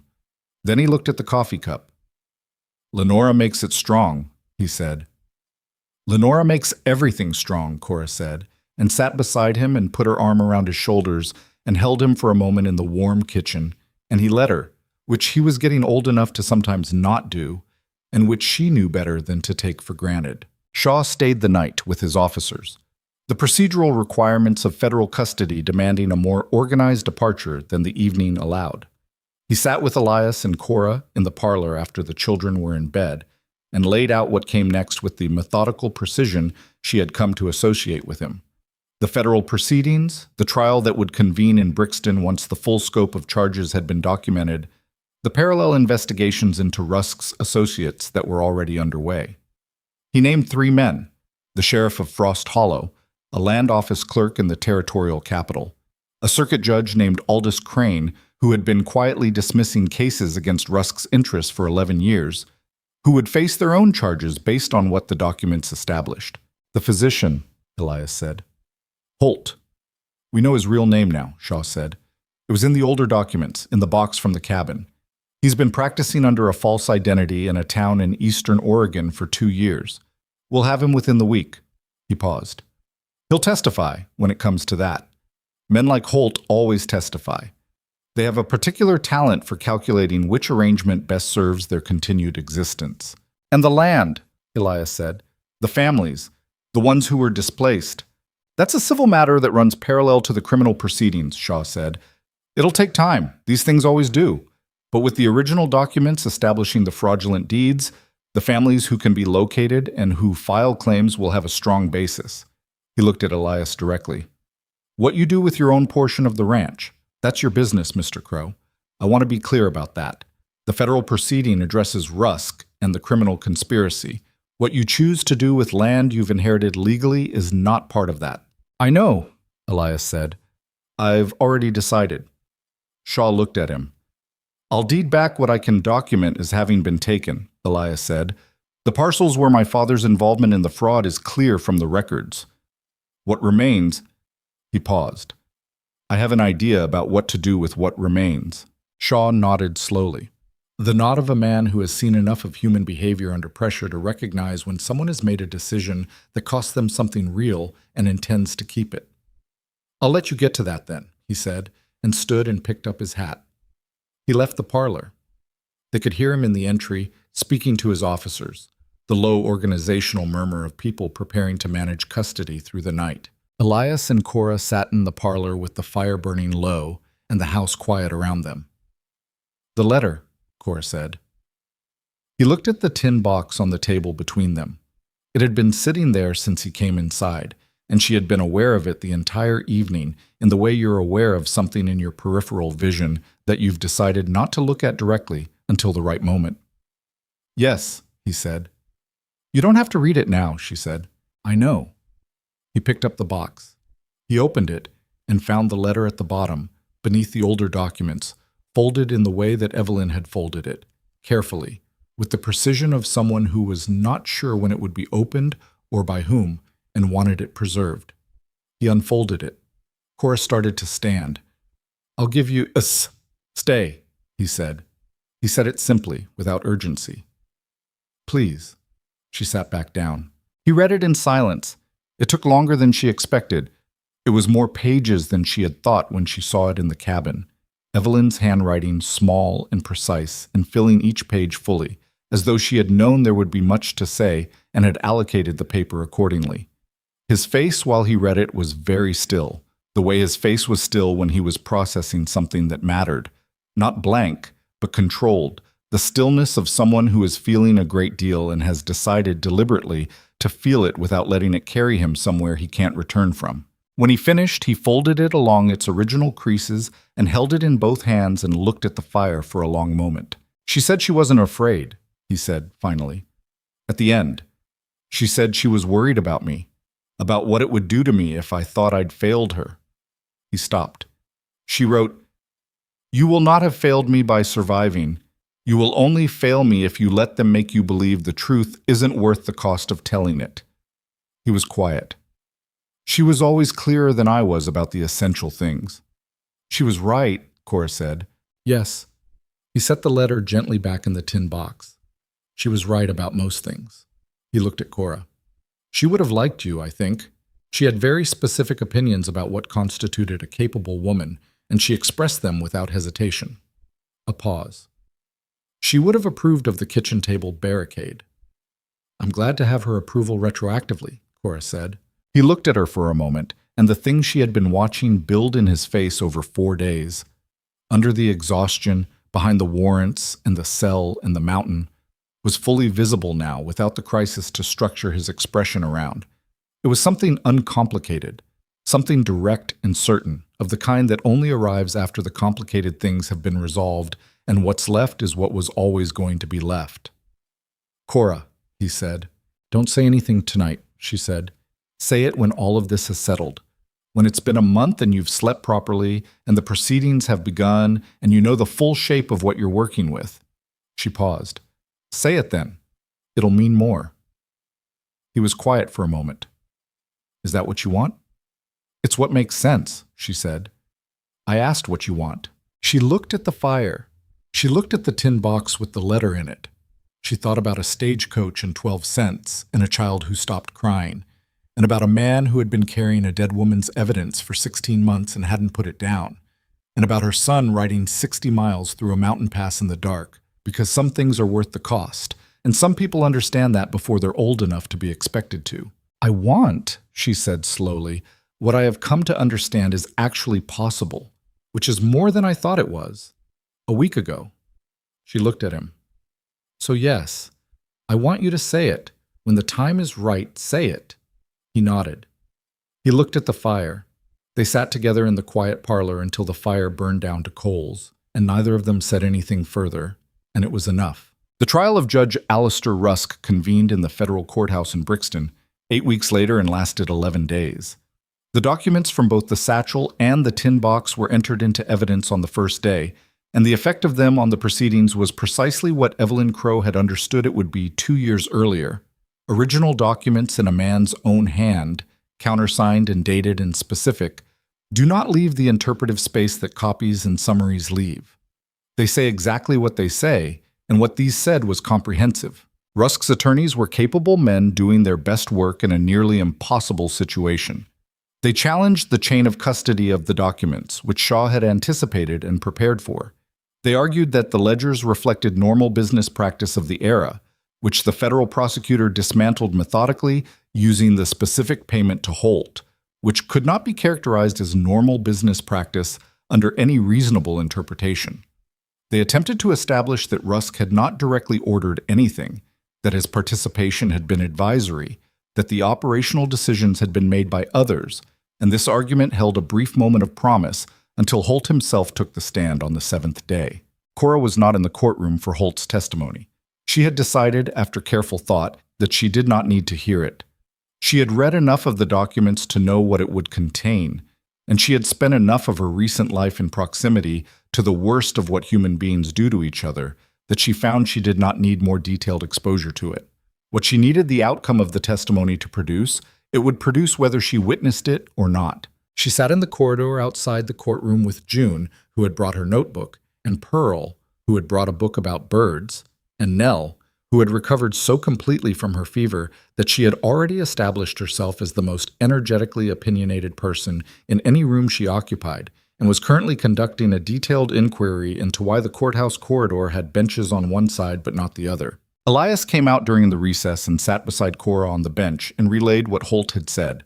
In the flat, factual way he relayed things that cost him something to report. Holt had confirmed the payment. He had confirmed the instructions. He had confirmed that Evelyn Crowe had been in good health when he arrived, and that what followed had not been an accident of nature. He had confirmed it all with the transparent calculation of a man trading comprehensive truth for a specific legal arrangement, and he had not looked at Elias once during the testimony. Elias sat on the bench with his forearms on his knees and looked at the courthouse floor. "For Evelyn," Cora said quietly, "that's what this is. Whatever it costs to sit in that room and hear it, it's for her." "I know," he said. "I keep telling myself that." "Does it help?" He was quiet for a moment. "Some days more than others." He looked up. "Today less." She put her hand over his on the bench. She left it there. After a moment, Nell climbed onto Elias's other side and pressed herself against his arm with the complete, unself-conscious physical confidence of a 4-year-old who has decided someone belongs to her, which Nell had apparently decided about Elias somewhere around the 3rd week at the ranch, and had been acting on the decision ever since. He put his arm around her automatically, the way he did most things now involving the children, not with the careful, slightly overwhelmed deliberateness of the first days, but with the easy naturalness of someone who has become accustomed to the wait and found he does not mind it. Rusk was convicted on all primary counts. The verdict came back on the 11th day, delivered by a federal jury with a speed that suggested the 11 days of testimony had not produced significant deliberative uncertainty. Murder, in the 1st degree, for the death of Evelyn Crowe. Fraud, extortion, and conspiracy across 31 separate documented instances. Corruption of federal officers. The sentence was delivered the following week by a judge who had been brought in from the Oregon district specifically to ensure jurisdictional clarity, and it was severe, and it was final. The sheriff of Frost Hollow resigned before his own arraignment and was arrested at the territorial border trying to reach Canada. The land office clerk cooperated fully with federal investigators in exchange for a reduced charge and spent the subsequent months providing depositions that dismantled the administrative machinery of Rusk's operation piece by piece. Judge Aldous Crane was disbarred and charged, and the cases he had dismissed over 11 years were reopened and reviewed.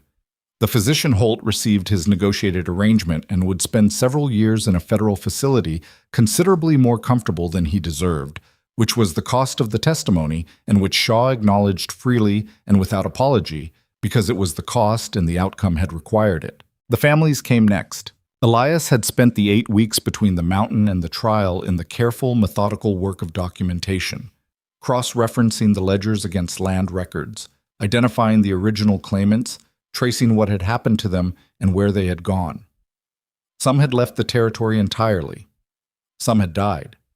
Some had built new lives elsewhere on smaller parcels with fewer resources than they'd started with, the quiet diminishment that comes from losing what you built and starting again with less. A few were still in the territory, in Frost Hollow or the surrounding communities, in circumstances that bore the specific shape of people who had been driven downward and had not fully recovered. He returned the land. Not all of it. The process was imperfect, and the documentation for some parcels was incomplete, and the legal proceedings were complicated and slow. But he returned what he could prove, and for what he could not document clearly, he made arrangements that the territory's new judicial administration reviewed and approved, and that the families in question received with responses that ranged from stunned silence to open weeping to, in the case of an elderly man named Burl Pritchard, who had lost his farm 12 years ago and had given up expecting any resolution. A very long stillness followed by a handshake that lasted considerably longer than handshakes usually do. The remaining land, the portion that could not be specifically attributed to fraud, the acreage that represented Elias's father's legitimate early holdings before the corruption became the entire architecture of his business, Elias converted to a cooperative settlement. He drafted the terms himself with the assistance of a land attorney from Boise who had been following the Rusk proceedings and offered his services at a reduced rate on the grounds that the case had restored some portion of his faith in the eventual functioning of legal systems, which he admitted had been badly depleted.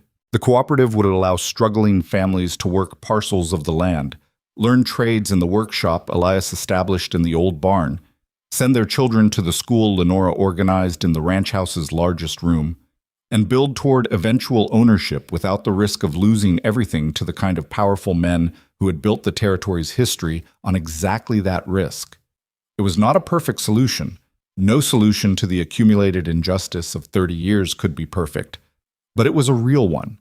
And real solutions to large problems have a particular quality of substance that perfect theoretical ones lack. Lenora ran the school with the same efficient authority she brought to everything else, and she was formidable at it, and the children who attended it would later say with the specific reverence people reserve for the teachers who changed their understanding of what they were capable of, that she was the best teacher they had ever encountered and also the most terrifying. Caleb trained horses. This had emerged gradually over the weeks after the crisis resolved, as though his hands had always known what they were for and had simply been waiting for circumstances that permitted it. He had a particular way with difficult animals, patient, quiet, willing to wait for trust rather than impose compliance, that Douglas recognized as a genuine gift and encouraged with the enthusiasm of someone who had found an apprentice worth having. By spring, he was working alongside Douglas with the full ranch horses, and by summer he was working alone, and the transformation in him during that period was the transformation of a boy who has been given back the permission to be excellent at something that is entirely his own. June filled notebooks. She had always filled notebooks, but what changed was the quality of the filling. The stories grew longer, more structured, more confident in their own logic. Lenora found her a grammar in the ranch house library, and June consumed it in 3 days and returned requesting more. By winter, she was writing pieces that even Martha, who loved her sister without being uncritical of her, admitted were genuinely good. Martha herself took on the organization of the cooperative's record-keeping with a systematic thoroughness that impressed even Shaw, who visited the ranch twice in the months following the trial to finalize documentation and expressed on his second visit that if Mrs. Bellamy's daughter ever wished to study law, he knew people in Portland who ran a very good program and were beginning, cautiously and with some resistance, to consider applications from women. Martha was 13. She filed this information away with the deliberate precision of someone who intends to retrieve it at the correct moment. Samuel and Henry, freed from the tension that had governed the household for months, became what 8-year-old twins deprived of normal childhood become when circumstances finally permit it, which is loudly and comprehensively themselves. There were incidents involving the barn roof, the creek behind the south pasture, a dispute about a card game that escalated beyond what a card game dispute should reasonably reach, and the near destruction of Douglas's best saddle in an experiment the twins described afterward as mostly scientific. They were, in other words, children again, and the specific chaos of them filled the ranch house in a way that Elias, who had spent 2 years in a house with only his own silence for company, found he did not mind in the least. Pearl and Nell shared a room at the top of the stairs with a window that faced the morning light. Pearl read to Nell every night and had completed the book about Pacific Northwest birds and moved on to one about the geography of river systems and then one about the history of the Oregon Trail, expanding Nell's understanding of the world with the earnest enthusiasm of a 6-year-old who has decided that sharing knowledge is her primary vocation. Nell absorbed all of it and asked questions that Pearl could not always answer and that required consultation with Lenora, who answered them with the same directness she brought to everything, and the result was 2 small girls who knew considerably more about the world than most children their age, and were entirely comfortable with that, Edmund said one morning in late spring, watching Elias mend a fence post in the south pasture. "He's going to stay, isn't he?" Cora, who was standing beside him, looked at her youngest son. He was watching Elias with the dark, still eyes that missed nothing, his hands in his pockets, his small face serious. "He lives here," Cora said. "We're the ones who came." "That's not what I mean," Edmund said. She looked at him. "I mean," Edmund said with the careful precision of a child who says few things and has therefore learned to say them exactly right, "that he's going to be one of us." Cora was quiet for a moment, watching Elias work in the early morning light, unhurried, competent, pausing to say something to Douglas that made Douglas laugh. The ranch spread around them in the spring warmth, the horses in the pasture, the school children arriving through the gate, June sitting on the porch writing in her notebook, Caleb somewhere in the stable with a young mare he was bringing along slowly. "Yes," she said. "I think he is." Edmund nodded, apparently satisfied, and went to find Samuel and Henry. It was a morning in late May when Elias came to find Cora in the garden she had started behind the kitchen, where she was doing the entirely practical work of turning soil and thinking about what could grow in it. The garden was a new project. She had not had the time or the stability to attempt one since the farm was lost, and the act of planning it had given her a particular quiet satisfaction. The satisfaction of someone who has stopped moving long enough to put something in the ground and intend to watch it come up. He stood at the edge of the turned soil with his hat in his hands, and she straightened up and looked at him, and she knew, from the quality of his stillness and the way he was holding the hat, that this was the moment she had asked him to wait for. "It's been more than a month," he said. "It has," she said. "The proceedings are underway. I've slept properly. I know the full shape of what I'm working with." He paused. He seemed, for the first time since she had known him, not entirely certain of what came next. Not the practiced control, not the even voice, but a man standing at the edge of something without a map. "You told me to say it when the time was right." "I did," she said. He looked at her. The morning light was on the valley, on the ranch, on the mountains behind it still capped with the last of the winter snow. In the distance she could hear children's voices, Pearl's, probably, or the twins', and the sound of a horse being worked in the corral, and somewhere the particular rhythmic sound of Lenora's school in session, small voices practicing something aloud in unison. "I'm not asking you because you have nowhere else to go," he said. "You have somewhere to go. You've built somewhere to go, right here, in 4 months, because that's what you do." He paused. "I'm asking because I would like to build beside you, for the rest of whatever this is." He stopped again. "I'm not certain I've said that correctly." "You've said it fine," Cora said. "I have 9 children's worth of experience to account for," he said. "I'm aware of that." "They're already half yours," she said. "Edmund told me so this morning, in his way." Something moved through Elias's face. "What did he say?" "He said you were going to be one of us." She paused. "He's never wrong about things." Elias looked at her for a moment longer, the hat in his hands, the morning light on the valley, 9 children somewhere behind them, making the particular beautiful noise of children who are safe and fed and learning and allowed to be exactly what they are. "Yes," he said. "Then yes." They were married in the first week of June, on a morning when the spring had finally committed itself fully, and the valley was green and the air had lost the last of its winter edge. They did it outside in the yard of Crowe Ranch, with Shaw as a witness, and Lenora managing the proceedings with her customary authority and all 9 children present in various states of formal dress that represented their best individual interpretations of the instruction to look respectable. Caleb stood at his mother's left. He was taller than he'd been in November. She had noticed this recently, the way the months had stretched him. And he stood straight and said nothing during the ceremony, and afterward shook Elias's hand with a gravity that made Elias look at him for a moment before returning the grip with equivalent seriousness. And something passed between them in that handshake that required no words and needed none. June cried.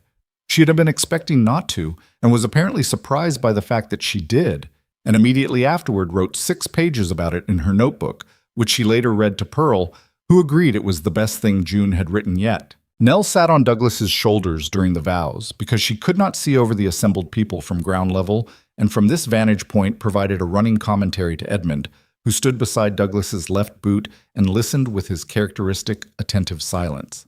Pearl declared afterward that it had been a very fine ceremony, which was high praise from Pearl. The woman who had arrived at the end of a frozen stagecoach line with 12 cents and a dying child and 8 other children behind her, and nothing in front of her but a name and an advertisement and the desperate arithmetic of no other options. That woman stood in the June morning of her own yard with her husband beside her and her children around her and looked out at the valley that had become, improbably and specifically and at considerable cost, hers. Not because a powerful man had given it to her. Not because circumstances had arranged themselves conveniently in her direction. But because she had looked at what was true and what was wrong and what needed to be done, and she had done it, and the people beside her had done it with her, and the thing that was built from all of that doing was something no warrant and no judge and no man with 12 armed riders could dismantle.